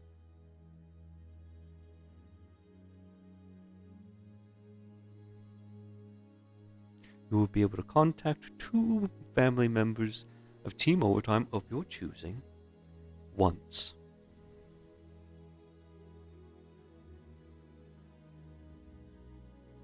And should I need this again, I could contact you? You could contact me. What were you about to say? You could, well, I could simply just give you the current locations of all living family members, and potentially, a little bit extra if they're alive or dead.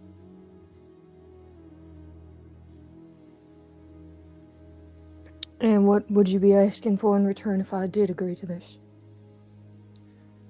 Either one. Sending stones or... Such things, such information, so vast, yet so simple. And you do not have memories for me to stake. At least none that I would be able to access. I'm not one to get scammed by shades.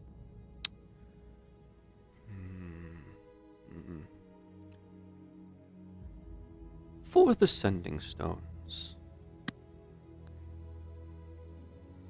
You look at him, and you can only see his eyes underneath all these layers of robes and cloth and cloaks.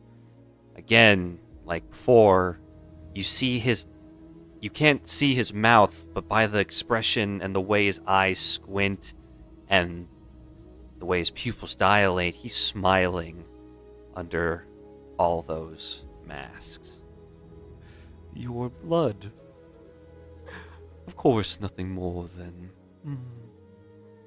a teacup full of your blood. That's all I would require for the sending stones. Of course, you would never be able to regain this blood properly, so it would cause a bit of a detriment to your health, but in times like these, for such information, that would be what I require. For just the verbal one-time informations.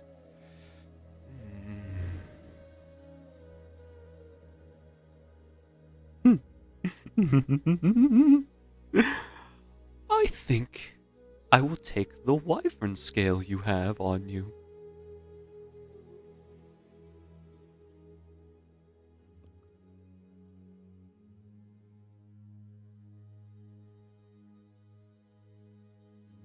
Why wouldn't I be able to regain that blood? What, my heart stops pumping blood? That's Consider apparently it. how bodies work now. It's a bit of. If I simply took something your body could replenish instantly, it wouldn't be much of a penalty now, would it? The price must be fair, the price must be permanent. Like I said, there would be a slight physical detriment to your. How do I put this? Durability, per se. Again, just a teacup full. Hardly noticeable, but still present. Or the material item of the wyvern scale. In mechanics terms, you would be taking a permanent debuff to your total maximum HP. Oh, that's so... Oh, no!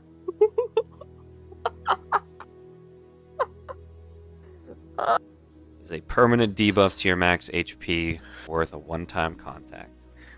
Decisions. Oh, dude. What really was might be the to develop. other? What was the other one, Zach? It's like So not the contact, but it's like seeing where they all are. Or she what would was get that about? at this time, she would get the current locations of requested biological family members of Team Overtime and whether they are alive or dead. And in return, she Okay. would have to give up the wyvern scale. So it's either that or a one-time contact for 2 people for blood. Mm-hmm. Gotcha.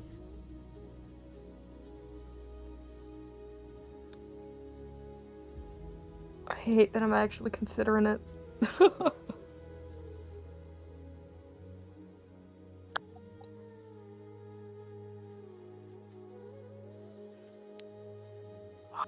No.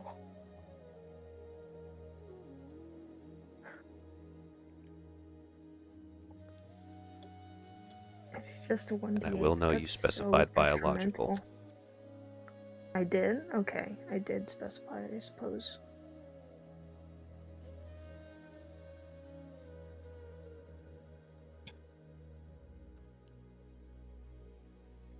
I'm leaning towards taking those sending stones. And I didn't mean to specify biological, but if I specified it, I specified it. If you would like to specify non-biological as well, the price will go up. I figured. Paige, do you want an idea? If not, I then that's have fine. I'll plenty shut of up. ideas. I have plenty of ideas, unfortunately, Garrett. I will still take it, of course, if you're offering. But I think value-wise, I think the locations are a lot better because with the locations, a lot of communication type spells do work. Rely on knowing where the person is. So if we know where they are, then we could essentially contact all of them instead of just 2. Will it be more work? Yeah, Kind but of agree. you know. I kind Also, of agree. Being bound by only blood is a pretty big. Yeah, that's definitely pretty damning. It doesn't feel very worth. The wyvern scale is a wondrous item. We don't know what it does yet. Mm-hmm. I don't necessarily want to give that up either. I'm just worried about what this freak wants with your blood. That's very fair. If that's his high price, what role does your blood play in something? We've also seen he's from the Feywild, and we've seen other individuals from the Feywild, Lorelai, do interesting things with people's blood already. With specifically Feywild blood, I'll specify for you. Oh, and it's not just normal. It's not just. Well, yes, but like regular blood that I've been fucking with. How special is Dwell's blood? It's that, that's the other thing too, Dwell. If he wanted like a wyvern scale, he could just go get one. I think that price is a lot less, and we could potentially go do that too. I think that's a very moderate thing to want to give up, I think. But it is ultimately your decision, of course. So I'm like it is not a normal wyvern myself scale. It out is of a it. gilded wyvern scale. I know, Yes. I know, but I don't think it's a 1 of 1. Is my point. Fair.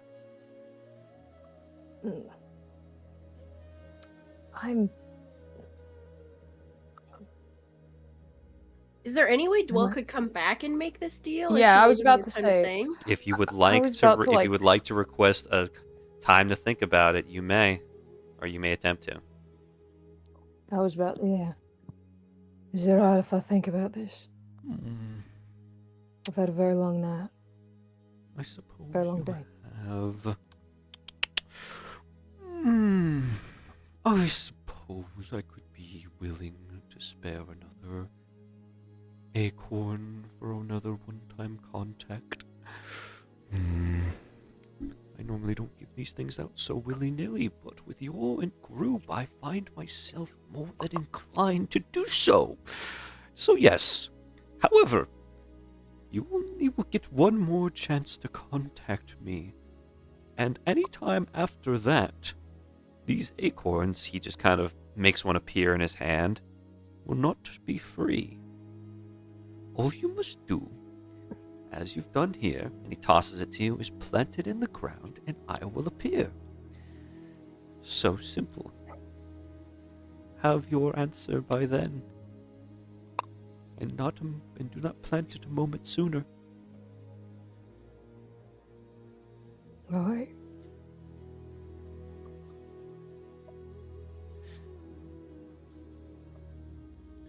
My time is precious, heiress of the sea and fire. Do not forget that, ever again. And he begins to shrink back down into the ground. The briar branches wrapping around him, concealing him fully once more before. Once again, the only sign that he was ever here is the circle of dead grass at your feet. As I head back inside, I would like to ask the Shade, who probably will not respond. You're not scamming me now, are you? As it has been for this entire time you've been within such a proximity to the sea. There is no more Shade voice speaking to you. You are still alone with your thoughts.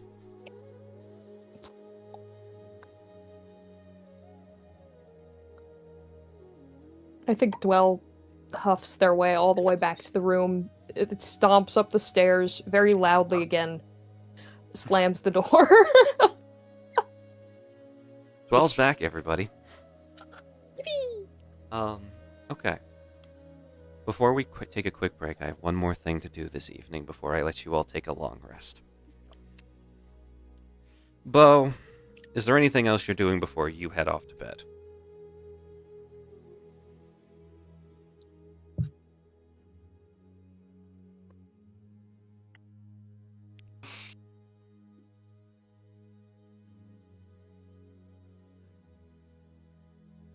Can I talk to you in private? Oh boy, let's go. We'll be right back, everybody. Sorry, you guys. Yeah. All right. Shoot. I'm gonna strike Paige in here. Hello. Hello, Jay. Bo would definitely be pondering pretty hard about the situation that's going on, and I mean he's immediately going straight into like thinking about people's like. I think he pulls out like his like little sketchbook, and he's writing down like everyone's names on a page, basically making a profile for each person, like their tropes, their their like strengths, their weaknesses, their fears, their what you know about them. Yes. Yeah. As he's going through this and looking at it, can I roll something to see if I see anything kind of weird? Maybe that I've been overlooking. Maybe something that like, maybe like a trope. Like, for example, let's say like Marl rushing in, like without thinking. Could that be linked to maybe sabotaging on purpose? Stuff like that. Like, is there a way that I can? I will let you attempt to roll insight at disadvantage. Okay. This is fine. 10. Damn. Despite each of the party's issues, each party member's issues, their faults, their negative sides, each of them at some point in time has put themselves, they've laid down on the line to help somebody in need. Sagoon at one point in time was literally willing to blow himself up to rectify a mistake he brought to the party in order to make it right. Marl, despite his habit of rushing in and taking his role as a shield a tad too seriously, again, he's literally put his life on the line, in some cases, to save you all. Has that backfired on him once or twice? Yes. However, it's hard for you to find fault in that. It just could be an issue of someone overestimating themselves. Lorelai, she has a lot going on with her, and while you, being with your lack of understanding of magic and divine powers, cannot confirm or deny if she's actually some follower or proponent of the Wild Mother. She again has saved your lives. Most of you would be dead without her, in many cases. Dwell, for her easily agitated personality, has still fought with everything she has in every combat scenario. She hasn't gone out of her way to self-sacrifice, but again, you can't really expect that of everybody. She's still there and she's still helping, no matter if she complains or talks bad about that. Oryx, you just talked to the man. He's, from what you've seen, a good person. It's hard to say that, given his upbringing. You've seen his home. You've seen where he had to grow up, the conditions a young child had to go through in order to survive. The fact that he's a good person now speaks volumes for his character. And the fact that he would come to you about this also provides you a level of trust. Obviously, you cannot confirm this based on that. There could be espionage going on here. But again, Oryx has gone above and beyond as an adventurer to help people, to be a hero. So that says something. Ariax, same thing. He's a nice guy. He's so far been a good person. He's helped those in need. He's given advice. He's been a real companion to you all. And once more, he's put his life on the line.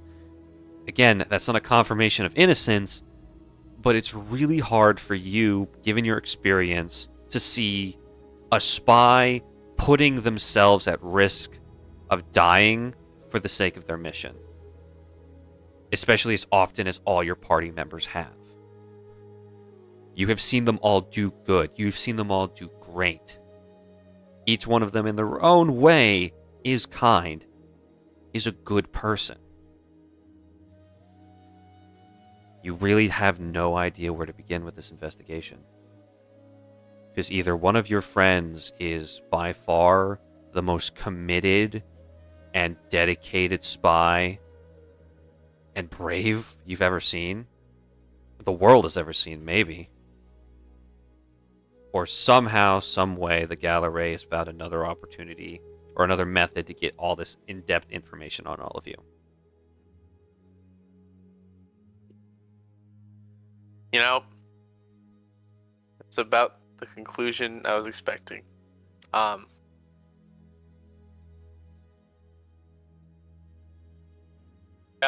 that's all I wanted to do, Zach. Okay. Gonna go ahead and go back, and I have one more thing to do with you, but this can be in public. Welcome. All right. Welcome back. We're gonna do one more thing with Bo after that private thing. Because, Bo, are you going to bed now? Yeah. I think it's dreams now. Oh It's gonna no, turn into man. chrysalis. Bo dream. So, Bo, once again you lay down, thoughts heavy in your mind, but eventually the exhaustion of the day takes over, and as you begin to sleep once more, you see the flickering glow of Hanabi start to flash next to your bed, as once more you're pulled into a dream. This first dream is quite simple. There's no terrain, no surrounding structures, just a black anti-void of space. You stand far away as you watch two individuals battle it out, their lives on the line, giving everything they have. As you approach and you get a closer look, you see Sagoon fighting a version of himself. They look almost identical, except this version of Sagoon is not wearing his signature straw hat, and the staff he normally carries is silver instead of gold. The two of them are blasting fire attacks at each other without end. You see the terrain is scorched, and you see fires rising in the wake of their intense destructive battle. Both of them are equally injured. Both of them are unable to get a leg up over the other. Sagoon's fires are golden. This other version of him's are purple. Not purple, blue. The flames clash against each other, burning bright and mixing, creating these bright flashes that rival those of Hanabi when you're using its abilities. The vision ends before you can get any conclusion on who could have won this fight. The next vision you see is of Ariax.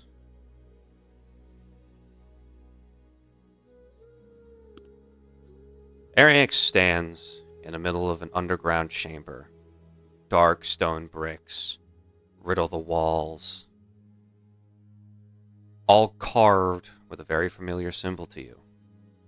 The symbol that was on the attire of members of the Draco Lich clan. Surrounding Ariax are bodies. Members of the Draco Lich cult, cut down mercilessly. Ariax's weapons, clearly the culprits in this case. As Ariax looks around this room, filled with corpses, frantically looking for something or someone.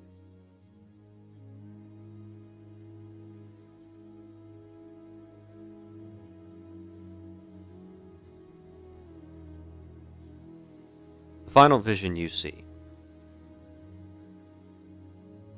is of Marl.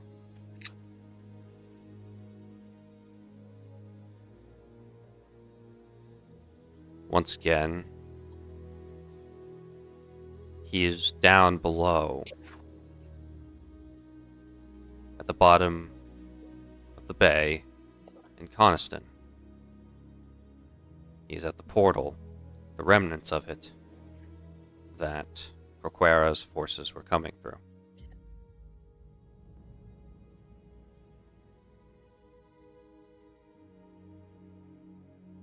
You see him raise the icon of Proquera, his fancy new weapon, as the remnants of the portal begin to spark and glow.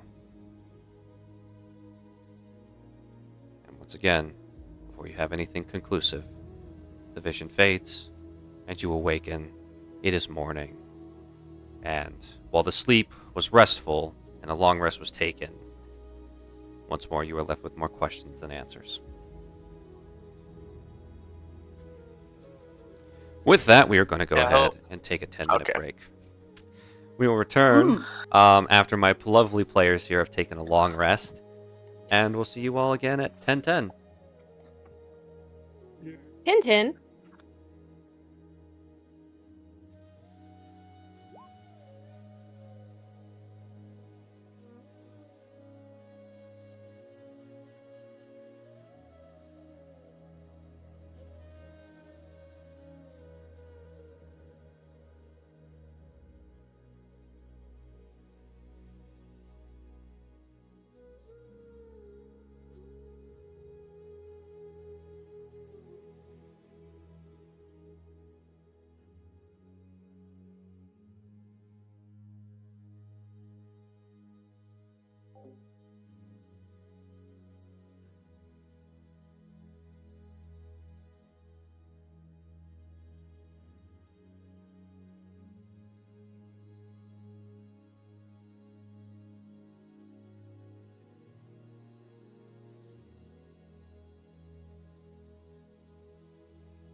And we're back, having a grand old time as the party has now taken their long rest, woken up, refreshed, and ready to tackle the day.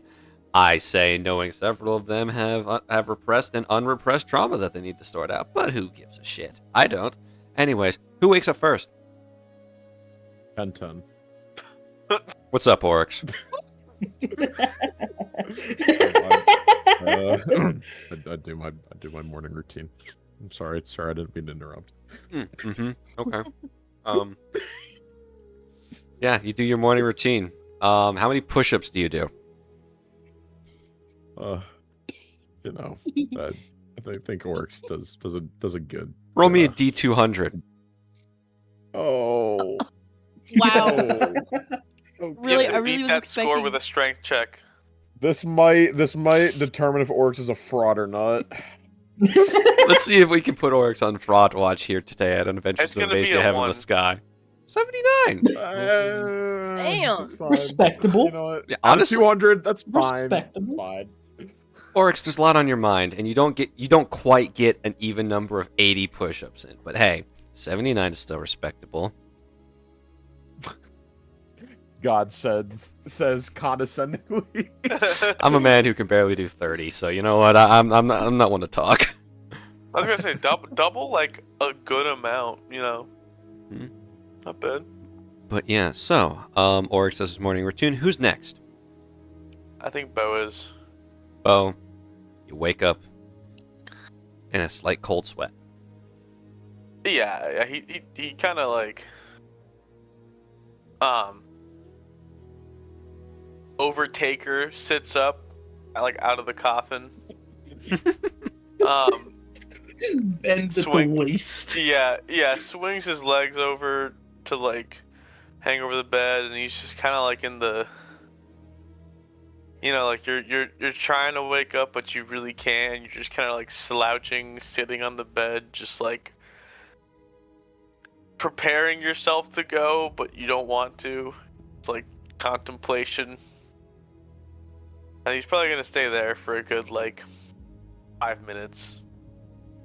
As the 5 minutes comes to a close, you look at the clock provided in the tavern room, and you hear your father's voice every morning for your training to get up, get off your ass, and get to work. Yeah, he'll kind of shake his head a couple times, lock in, get up, get his clothes on, and he'll also start his morning routine.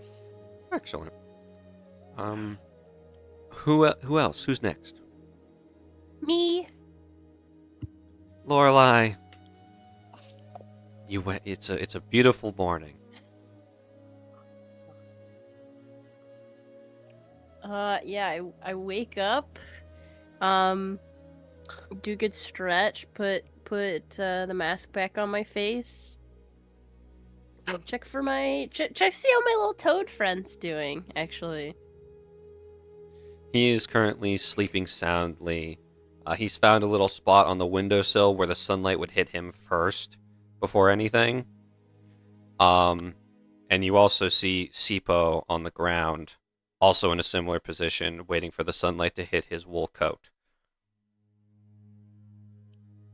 I think she kind of watches them both for a minute, just kind of softly smiling to herself before she'll like get up and, you know, stretch a little more, because she's a little crinkled from yesterday's activities.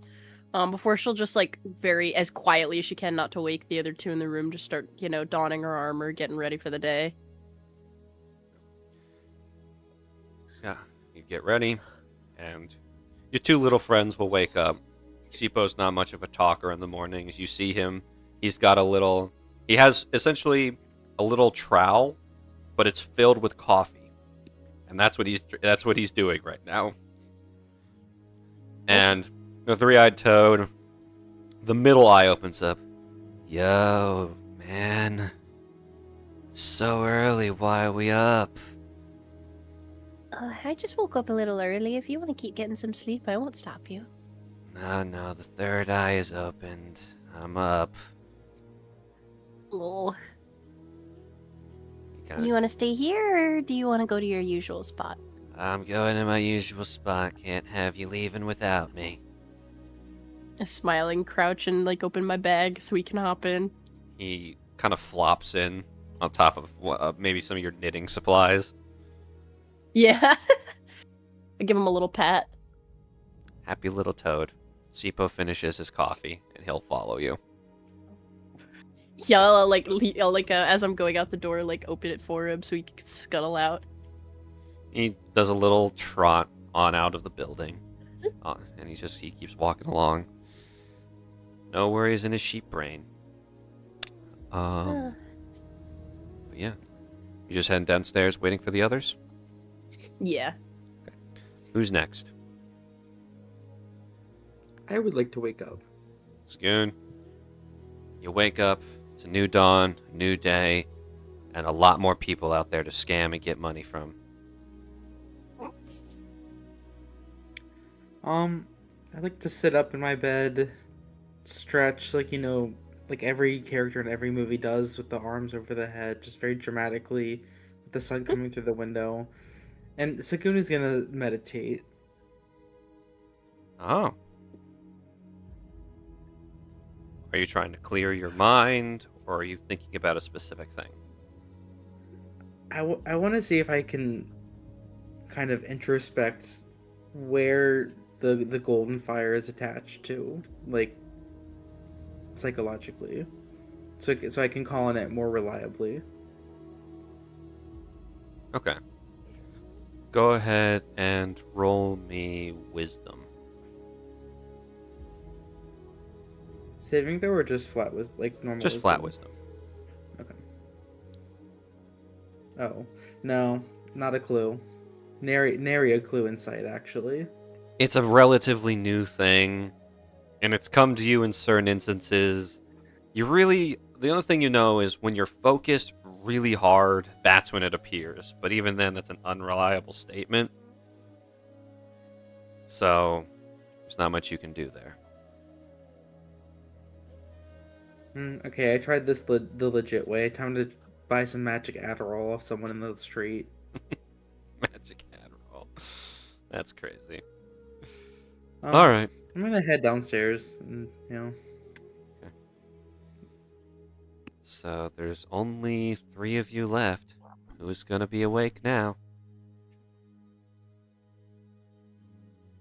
I think Ariax is next. Oryx, you wake up. You look around. Sadriel hasn't destroyed your room. He hasn't taken the bed from you. It's a good, quiet morning, but a little lonely. Yeah, he'll just get all his stuff prepared and head downstairs and just do some morning routine stuff, stretching and all that fun stuff. Because he's assuming we're leaving after hitting the road, basically. You're all doing some yoga zen type shit, all of you. I'm so proud. All right. Angry 1-1 and Angry 1-2. Who's it gonna be? All right. Rock, I paper, think scissors, Morrow, real because quick. she seemed Oh. to have you stayed up later, talking both to Ariax, Oryx, and then dealing with the broker. Morrow just went straight to bed as soon as he was done speaking to Ariax, so I think he just slept shorter or better.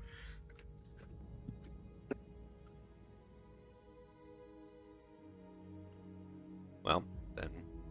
Well, do you have any objections to that? Nope. Well, it'll come later. All right.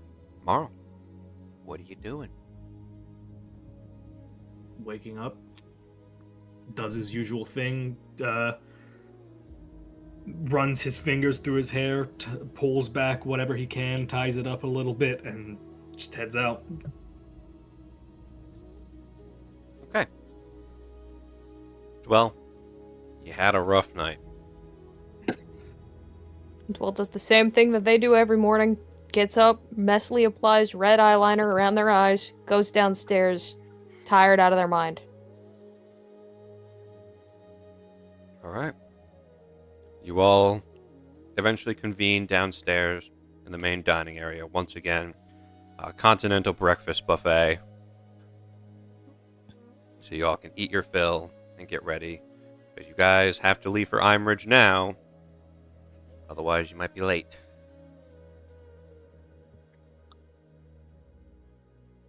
By now, I mean today. Well, if everyone's had their fill of Coniston, after we all eat, we should probably get on the road. Sound like a plan? How about me? No last minute runs or anything? No, I mean, definitely had my fill of Coniston. Alright, I mean, it's up to you guys. I can either tell you guys something now or later. That's exactly Did you have what more I was visions? going to say as well. Except I'm going to wait to share any and all information until we get in the car. So, if it's... Yeah, I Yeah. can wait till then too. All right. So then, is there anything you guys want to do in Coniston before you leave? Maybe stop by the dojo one last time. True. I was just gonna say that. Yeah, when we say goodbye to old man. I don't know. All right. Just right there, old man. You guys, those of you who know him, and those of you who want to go see him for one last time, you go off and you head on over to his dojo. Give a knock on the door. It wouldn't be the Dragonleaf Dojo if somebody inside wasn't getting their ass beat. As... Was it the same dude as before? Is No, the that question of dude's still in the day? hospital recovering. Let's be honest with ourselves. Okay. Okay. Kedrick Kuso steps out with two bodies behind him. They are beaten so badly, those two might be dead. But then you check closer, they're still breathing faintly. Ah, my students return. I was not expecting you all.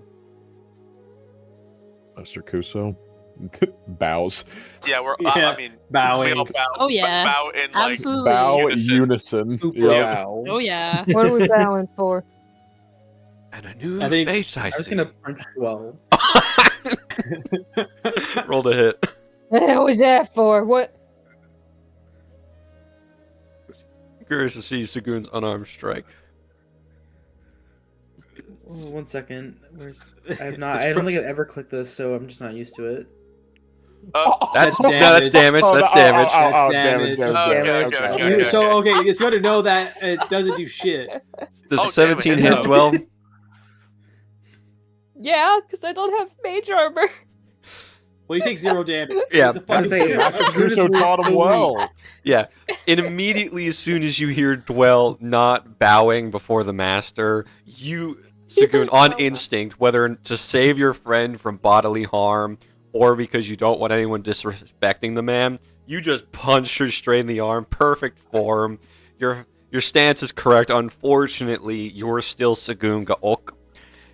And strength is not your strong suit. So Dwell, it just kind of feels like a tap. What the hell was that? Bow. At least just a little bit. I know, you know, you're you, but please just bow a little bit. He's gonna beat your ass if you don't. I'm not his student. Dwell, I never signed up to be a student. Dwell, you look up. That's a feeble old man walking away from two broken bodies. He's on a cane and everything. He looks like a gust Oh, of wind do could not knock him judge this- over. Do not judge this book by its cover. It is very deceiving.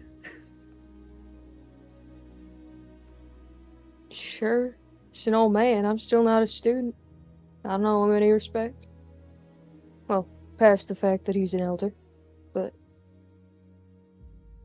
Sure, we come here because we're soon departing Coniston, but we thought that we might as well stop by real quick to say goodbye one last time and maybe hear some wisdom before we depart. I see. Well then, I wish you all luck on your future journeys, and even more strength in your future battles. There is much for you all to learn still. You all have taken a step towards the threshold. The powers that govern Avacia's top ranks of strength are within your grasp. Not grasp, reach. As I said, there is much for you all to learn. But you all have shown humility and grace and a willingness to adapt and learn. It is as they say, the taller a rice plant grows, the lower it bows. No matter how strong or how high you reach, never lose your willingness to learn.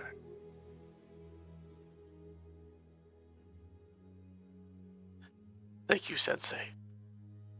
Thank you, Master. Thank you, Master. Thank you, Master. thanks, old man. Thank you, Master. I'm just gonna, yeah, just fuck it. Oh, Moral, I need you to do it this time. It wasn't effective when I tried. Do you really want me to? No. Do you really want me to, Sagoon? He said No. No, No. no, we're not gonna kill Dwell.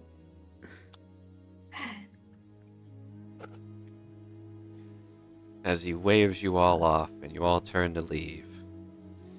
Well, you take 2 steps. Make me a dexterity saving throw. Yes! Retribution! Yeah. Oh goddamn! That is a That was 9. almost good, guys. Well, as soon as you take I that deserve- second step, the ground is no longer there. As a hole has opened up beneath you, and you fall. Not enough to take damage. However, you are now in a pit that's around 6 feet deep.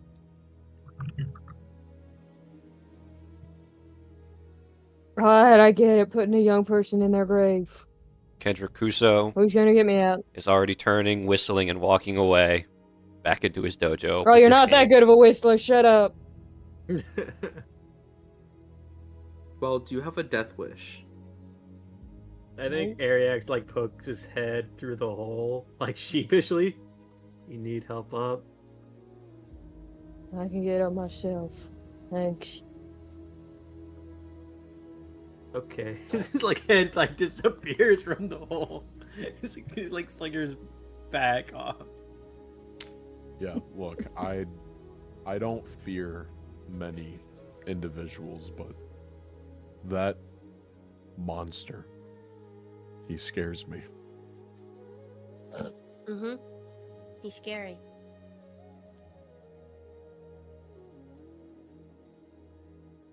I see what he did. He's just some old man. We fought Well, y'all know we all fought corruptors, right? We just fought a big old Right, Leviathan alright. thing. Guys, You're not as scary. guys, That's what they all say. she cannot fathom this information to be true. I Just know. don't even waste It's your okay. time. Alright? Yep, we're gonna move Let's get on, outta here. and all's gonna be fine. Okay, but I'm not helping her out of the hole. Thanks for letting us know. I already declined help, Sagoon. I know. Well, how are you getting out of the hole? Bare hands. I'm Roll. taking off those gloves. Roll me acrobatics. Or athletics, your choice. Neither are very good, but I will acrobatics my way out. That's pretty good. That's pretty good. Well, with the spite in your heart, with fire in your eyes and the absolute shit that you're going to give the rest of them for letting this happen, because it's all their fault somehow. Oh, absolutely. You claw your way out of that hole, and you climb up. Obviously, the clothes you've picked out for today are now covered in dirt and dust, but you know, you didn't need help.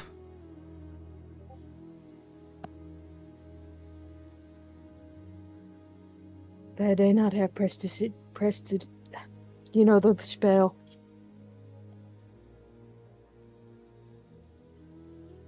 No, continue. I don't. Well, I'm not going to spell it out for you. I don't even know what that is. You don't know what did you fall on spelling your is? head? No, the Preston. What? Yeah, you know what I'm talking about. I don't. That's what I just said. Lorelai, you know the spell. Great. One of I our don't two have that people who can spell. drive has a concussion. Bo, I hope you're ready for a long journey.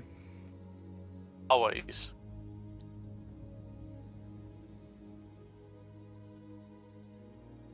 Right. Off we go then. Alright. You all head on to the car. You pile yourselves in. Well, I assume you're driving this first shift. Well, Dwell's going to try and insist, at the very least. Is anyone declining Dwell's right to drive her own car? Who is a brave enough soul? No. It's okay. I don't know how to drive. Alright. We can let the angry person drive. It's fine. Nothing bad's gonna happen. I've only been having a bad evening and little sleep. Well, you get behind the wheel. Man, why is the speedometer at 0? We have to fix that. Oh yeah. Everyone in. Seatbelts on, all that fun Yes. stuff. Yep. I'm Lorelai. securing people in my lab. Bo will look over at Dwell, very pleasantly surprised. Like, wow, you asked if people had their seatbelts on. Type look. Lorelai, before we die in a horrific car accident, I just want to say thank you for everything you've done. You're an invaluable team member. Oryx, I don't know where we would be without you. You're like the heart of this team. Oh, We're hi, not guys. going to We're not die, gonna Seguin. die. We're Did you fine. mean that? We're fine.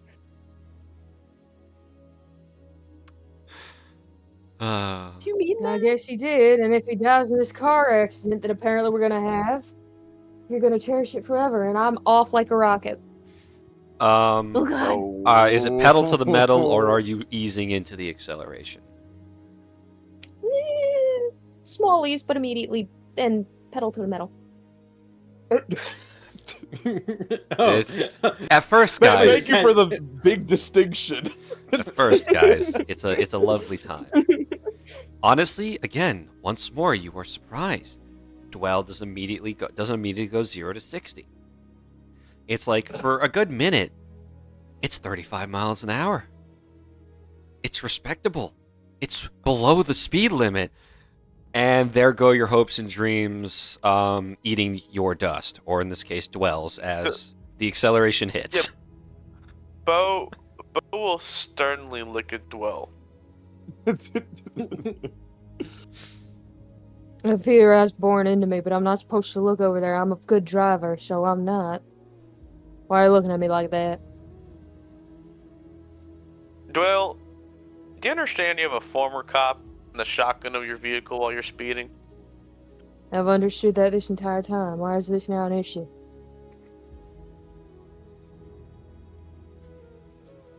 He doesn't answer, he just keeps looking at you sternly. But does that mean you turned in your badge, or are you like, what's the deal with that?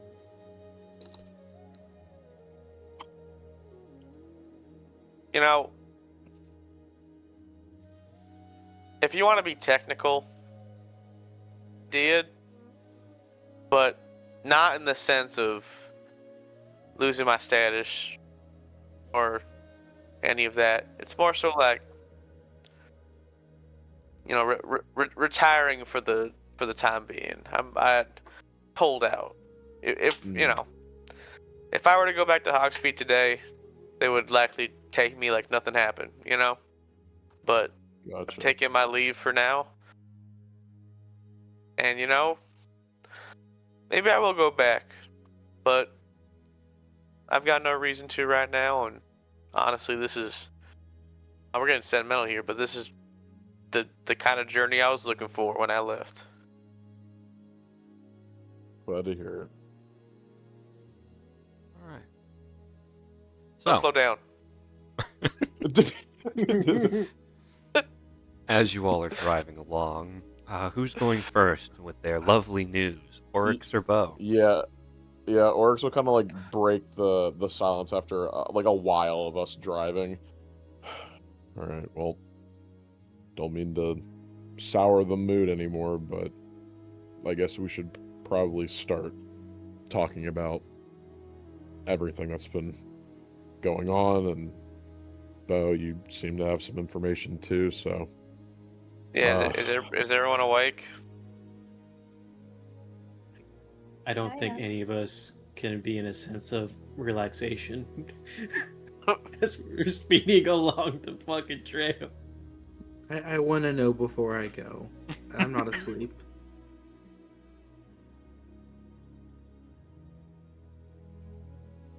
Bo, would you like to take the reins first? Sure, I can. So, you know, as I've said before, I want you guys to withhold any information from me at all.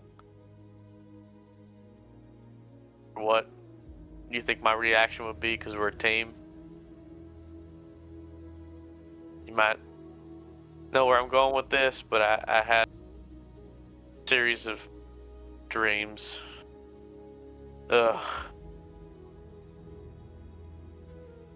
These ones aren't as bad as traumatizing as the last three were. But these were Marl, Ariax, and Sagoon.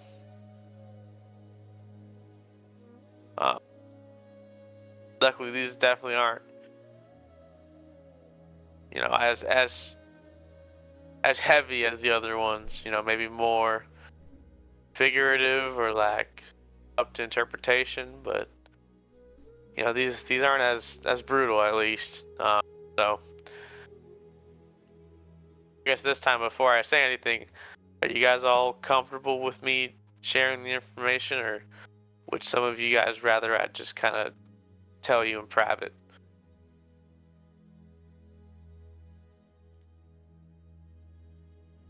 I'm fine with He'll, sharing. he'll like turn around and look at Marl, Sagoon, and Ariax.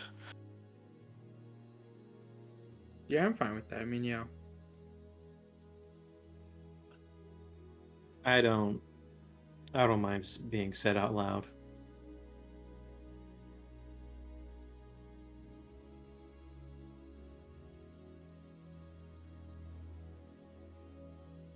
Cool. Well, I guess I'll just kind of go in chronological order. And I'll start with the Sagoon one and go up. Not again. No details left. Exactly how I saw it. Information relayed. The three of you hear of Bo's prophetic dreams involving each of you. It's certainly interesting, some more concerning than others, some more shocking than others, given the situations, and some just flat out confusing. But the information is there. Sagoon fighting a warped version of himself. Ariax, in some sort of underground facility surrounded by the corpses of a bunch of Dracolich cult members he cut down, and Marl doing something to the portal that connects to Krokara's realm. That's what happened. Well, Yep. yeah. Sorry.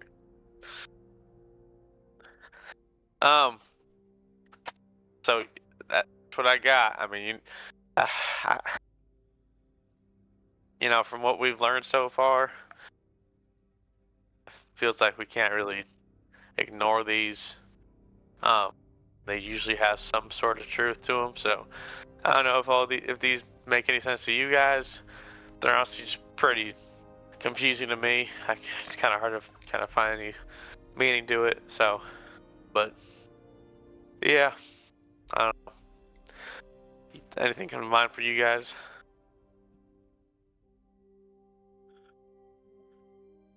Not really, no. I mean, it's definitely spooky, but not ringing a bell on anything.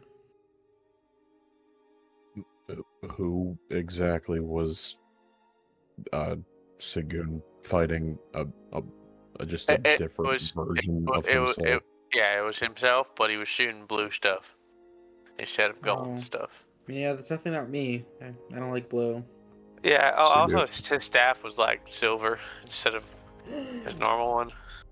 A cheap knockoff? Oh, we have to find this other me and kill him. This just seems like, yeah, just opposite you. What does that even mean? I don't know. Yeah, what does it mean opposite of me? A rich man who gives to charity? You know what? Ow. Fucking ow. Damn. That was Zach, absolute destruction. Zach, take an inspirational detail. Yeah. Oh, thanks, guys. I'll take that. Thank you. The BBEG will use it 20 sessions, maybe 40 sessions down the line. Who knows? Yeah.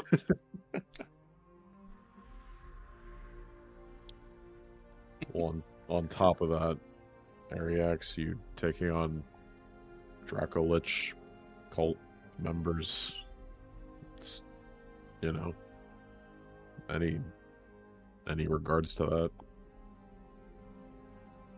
that? Personally,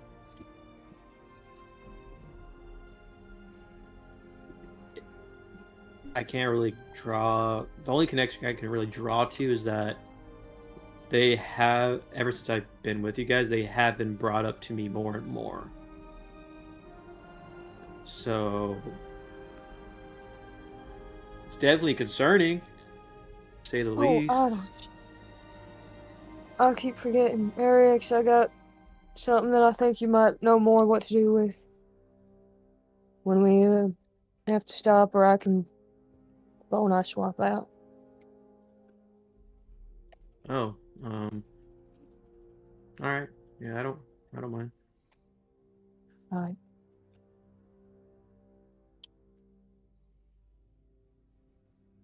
Yeah, like I said, Oryx, it's definitely concerning, especially with Zadriel and me. Brings a lot more questions of why I'm there. Apparently have killed all of them, right, Bo? It was pretty rough. You did take out a lot of them, and you didn't seem like you were in the greatest headspace either. You were kind of frantically looking for something. Something or someone. I couldn't tell. Huh.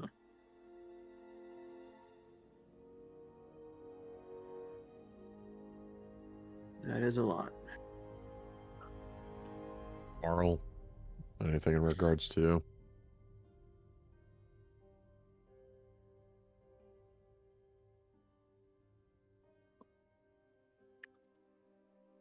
He might not be here. Well, Oh, he may you not good? be here. That or his mic. He might, I saw a he might have flash. passed out. Saw a He's flash. so carsick from Dwell's driving, he can't respond. He might have totally passed out, guys. I saw the. Oh no, it's his mic. Oh, it's his mic. It's his mic. Owen? No hear yet. You know, No I hear feel yet. like hear you. his profile picture being the screaming engineer from TF2 is just what I'm imagining the face he's making right now. Yeah, fully silent scream too. So it's like Live image of Owen. you don't hear it, you feel it. You know what I'm saying?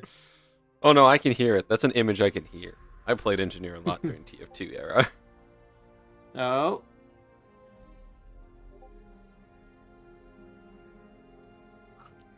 All right, well, we can put a pin in it for now.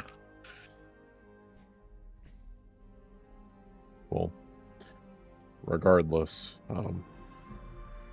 both of you just be mindful, I suppose.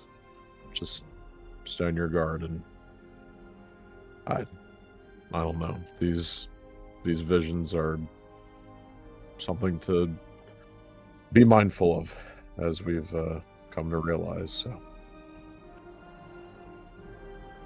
Are you back and good? Am I? You are? Yeah. Yeah, we hear you. Yeah. We got you. Yes, we got we you. can hear we ya. got you.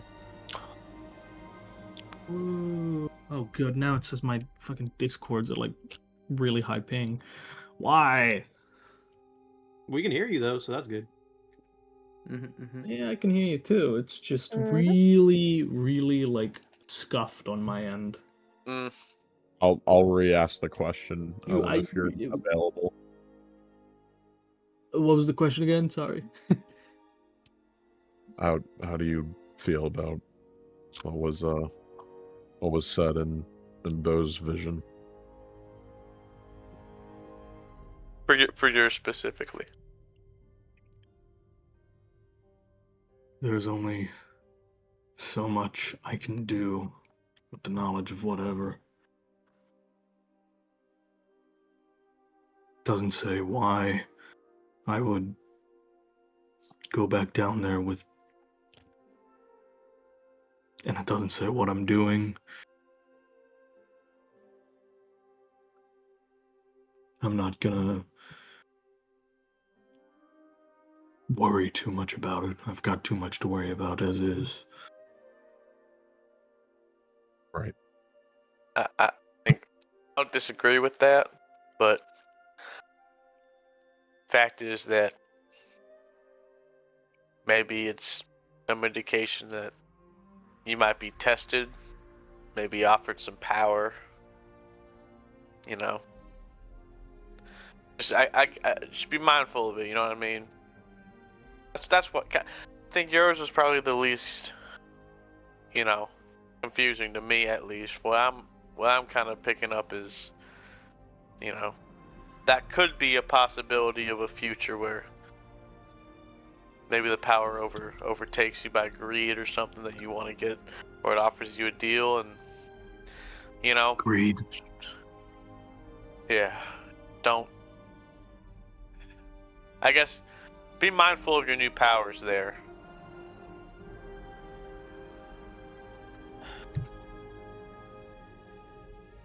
But you know, it's a good thing to note. These visions, what we've been told, and this goes for everyone, that this is not something that we are going to let be concrete. All right? So just everyone be mindful, be on your guard, make smart decisions. Just do what's right.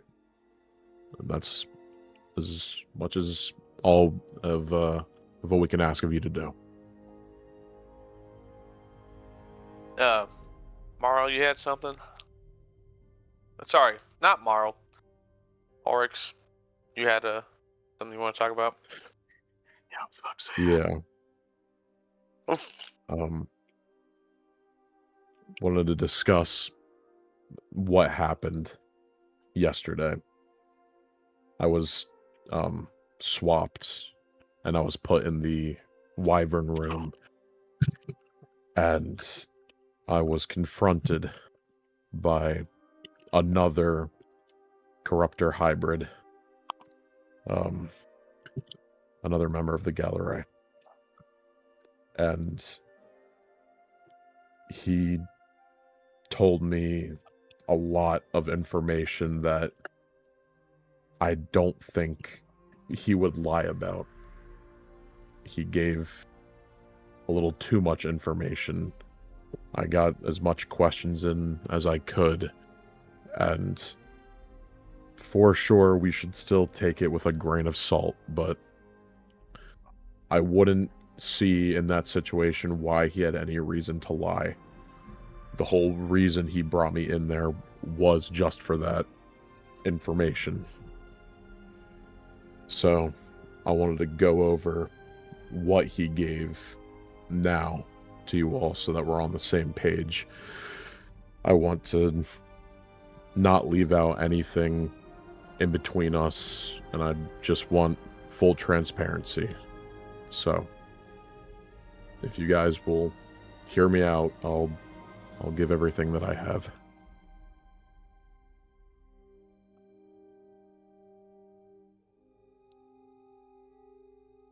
You got it.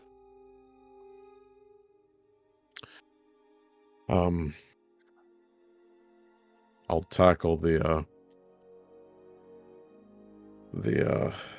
I guess the groupings of who they are first and foremost. There's 7 of these hybrid warriors, and they're all referred to one another as siblings of sorts, and they all answer underneath an individual known as the Sovereign Collector, or who they refer to as the Mother. I didn't get descriptions for all of them, just a few. There's the eldest daughter. She's the one who had the robes. The one that I believe we first met a while ago. Within the forest, and again at the palace recently. I didn't get a name. I'm unsure yet as to who that is, but that's apparently the eldest sibling. What else? There was actually something that was very important that I think might give us a leg up in the future. These 3 people that aren't hybrids, we've heard their names before. The Deranged, the Silent, and the Hunter. These people are just, I guess, powerful individuals that are ranked above the hybrids and have full undying loyalty to the Sovereign Collector. And apparently the Sovereign Collector sees them as more important than the hybrids. I can't tell if the hybrids resent the Sovereign Collector from this, but Oscar, the hybrid that I talked to, seemed to be jealous, I guess would be the word, of that state. I don't know. It was confusing, but that might be some information that we could use.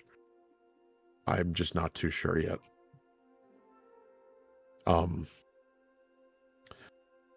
Another key aspect about the hybrids is that they all have this inner corruptor inside all of them, and when they have to constantly fight and attempt to suppress it for even control over their own body. Maybe that's another thing that could be used to our advantage, but I don't see how exactly that could play out in battle, because, I mean, from all the times that we've encountered them, they seem to have been fine. But maybe it's a weakness that we can exploit at some point. Yeah, I mean, maybe. We have that corruptor calling bell. I wonder what that would do, you know? Right. I did manage to ask them, or ask Oscar, why it is that they're doing all this for. And he told me that their purpose is to, and I quote, bring peace to Alpheum in the dark. Does that ring anything for anyone? Zach. Not a word. Not a clue. None of you. Yeah, I figured. It didn't really make much sense to me either.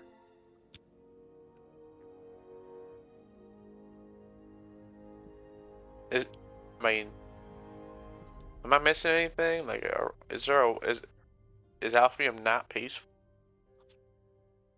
According to them, no. It's not.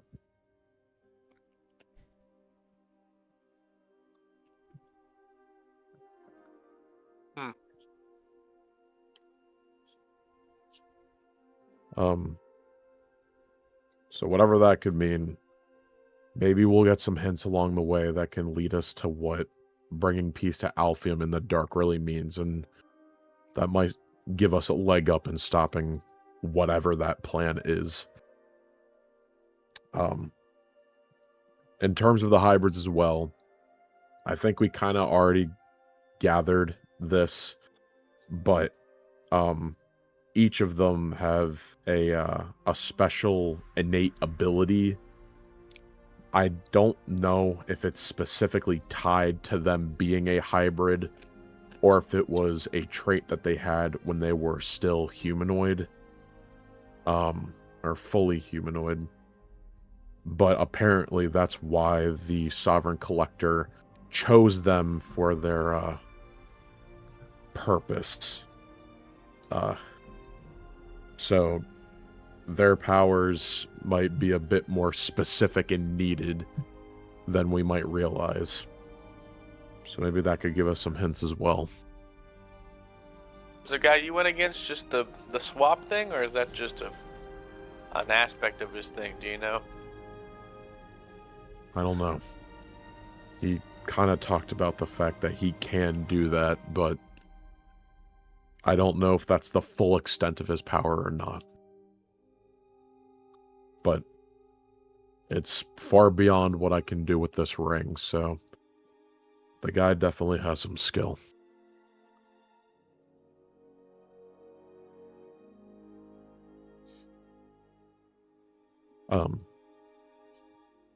I know that this sounds pretty grim, I suppose, but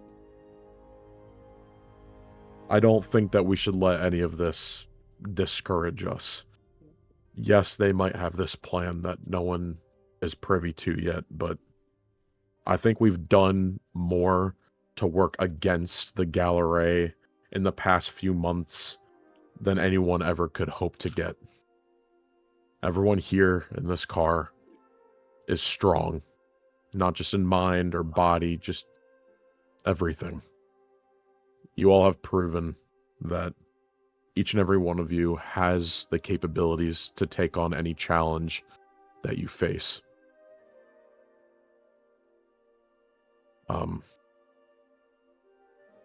I think after what had just occurred, I think I have an idea. Dwell, could you pull over? Sure. Yeah, I'll pull over. Zach, where do we end up pulling off?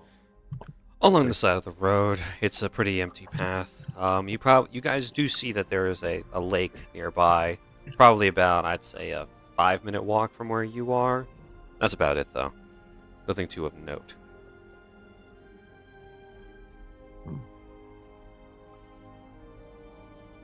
Let's go check out this lake real quick. There's something I think there's something that we should all go ahead and do. Follow me. Hi. The lake. To the lake you Lake. go. Zach, did you see my DM? I did. I responded. Okay.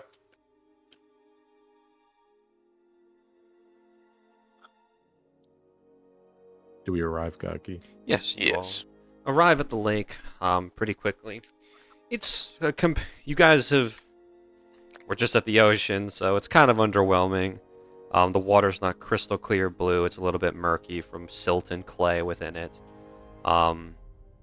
You see that there's one larger river from the north upstream, and there's one heading southeast from you, probably leading back towards the sea itself. So it's a very large body of water. Those of you that can see it can see that there's probably maybe a few fish swimming around in there. Nothing crazy.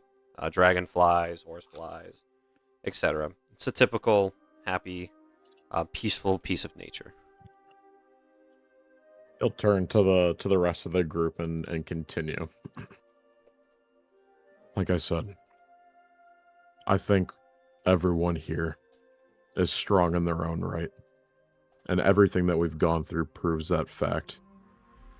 And if we want to take on these challenges, I think we need to start cultivating our power that lies within each and every one of us. Who has the Crimson Elixir pills?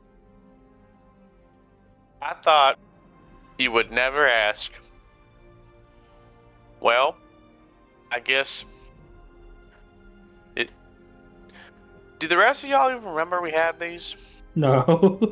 No. I don't know what it Pills? I did, Yes! yeah. Anyways, I did, yeah. I think For those of you who aren't fully aware, Master Kuso talked about this, where there's multiple ways for someone to grow in strength. One of those being weapon aura, which most of us at this point are starting to learn and hone. But there are other paths, some that we can take at the same time. And one of those, Zach, is this one for Rising Evolution? no, Rising Evolution is a separate thing. This is literally just called Awakening. Awakening, thank you. This is the path of awakening. I'd be lying if I'd fully understood what exactly that means. But I think it's time for us to take our prowess to the next step. This is supposed to be something that might be harmful and might be dangerous to someone who isn't ready. But I wholeheartedly think that all of us are capable of taking on this new challenge together. Bo What do you will. say? Oh, okay, never. Yeah. Well, after you say that, Bo will like reach into like a satchel on his waist and pull out this like roll of pills with these kind of see-through. Still has like the child safety lock thingy on the top. And there they are. There's 7 red pills. Oryx like specifically looks at like each person so that he can get a fully fledged answer from each person, because he is taking this very very seriously.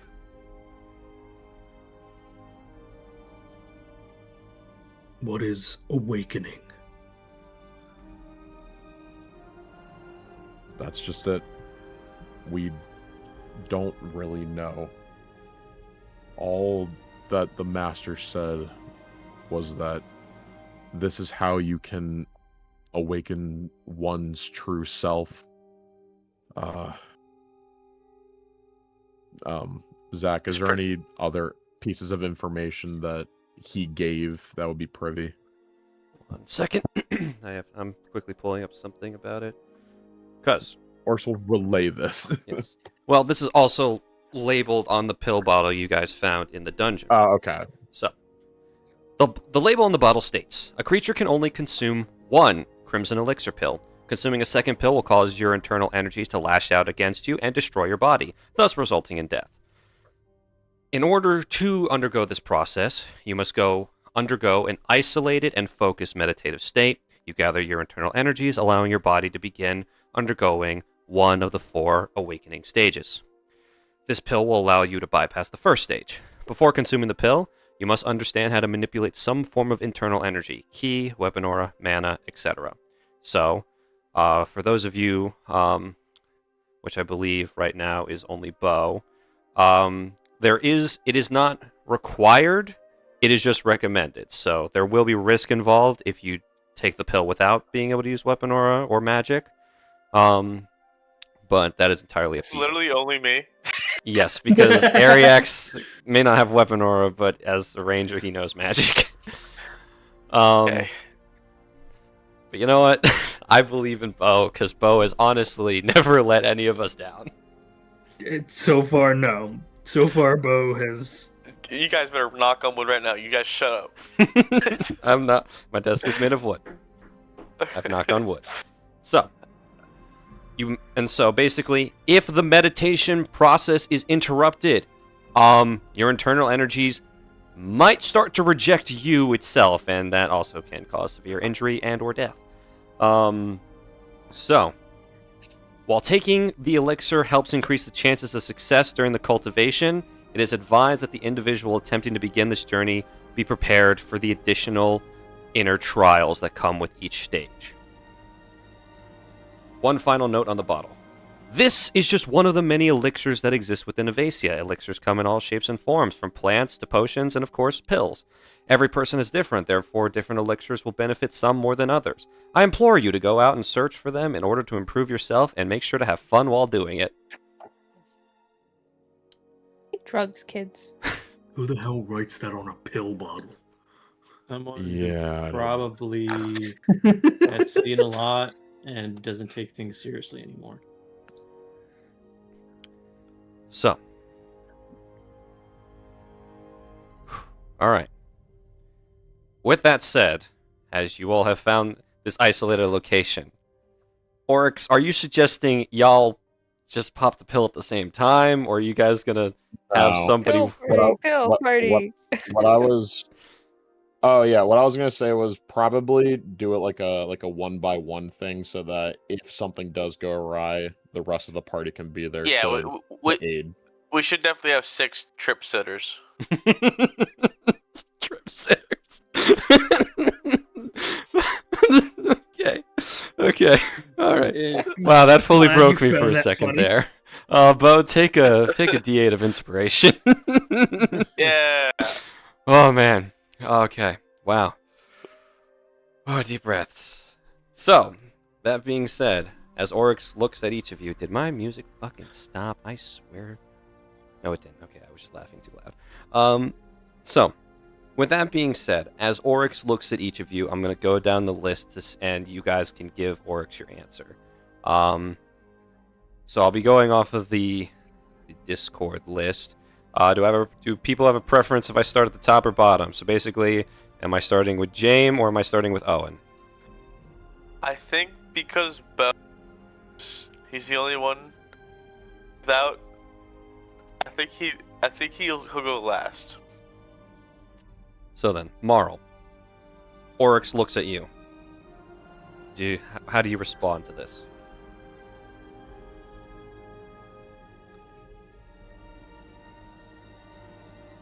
Any advantage I can get. I've been called out and need to get as strong as I can. Ariax, what say you?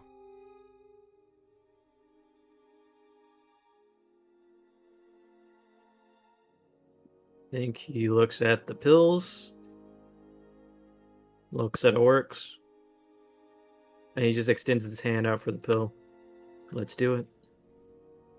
Sagoon, what are you thinking, man? What's your take?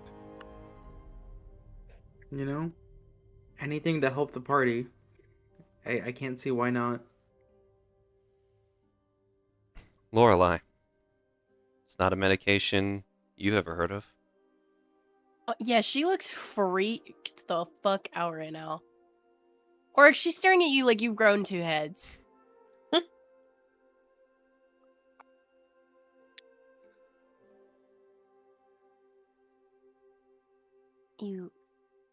You want me to take...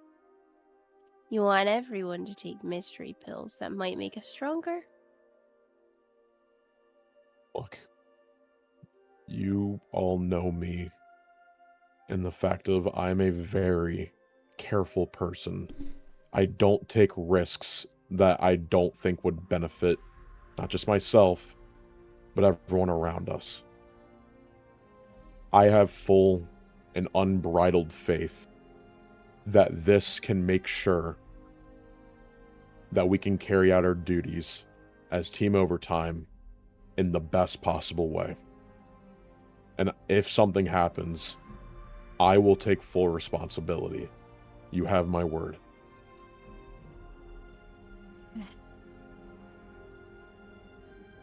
I trust you, this kind of goes against every principle that I stand for as this party's doctor. Just as much as you trust me, I have full faith in you as well.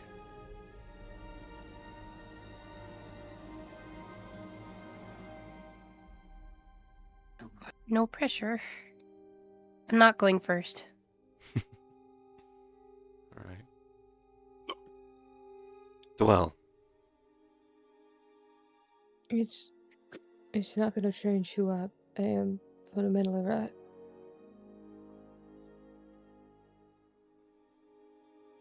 I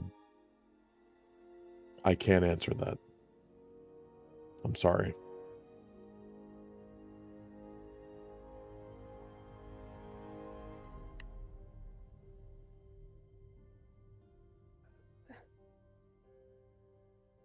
The power's alluring. I won't deny that, but I'm cautious about everything else about it.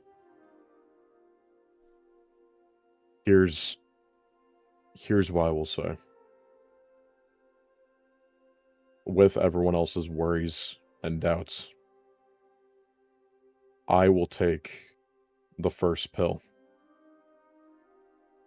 And if something goes wrong, and these pills are not what they say they are, I will be the one that suffers the consequences, so that no one else can.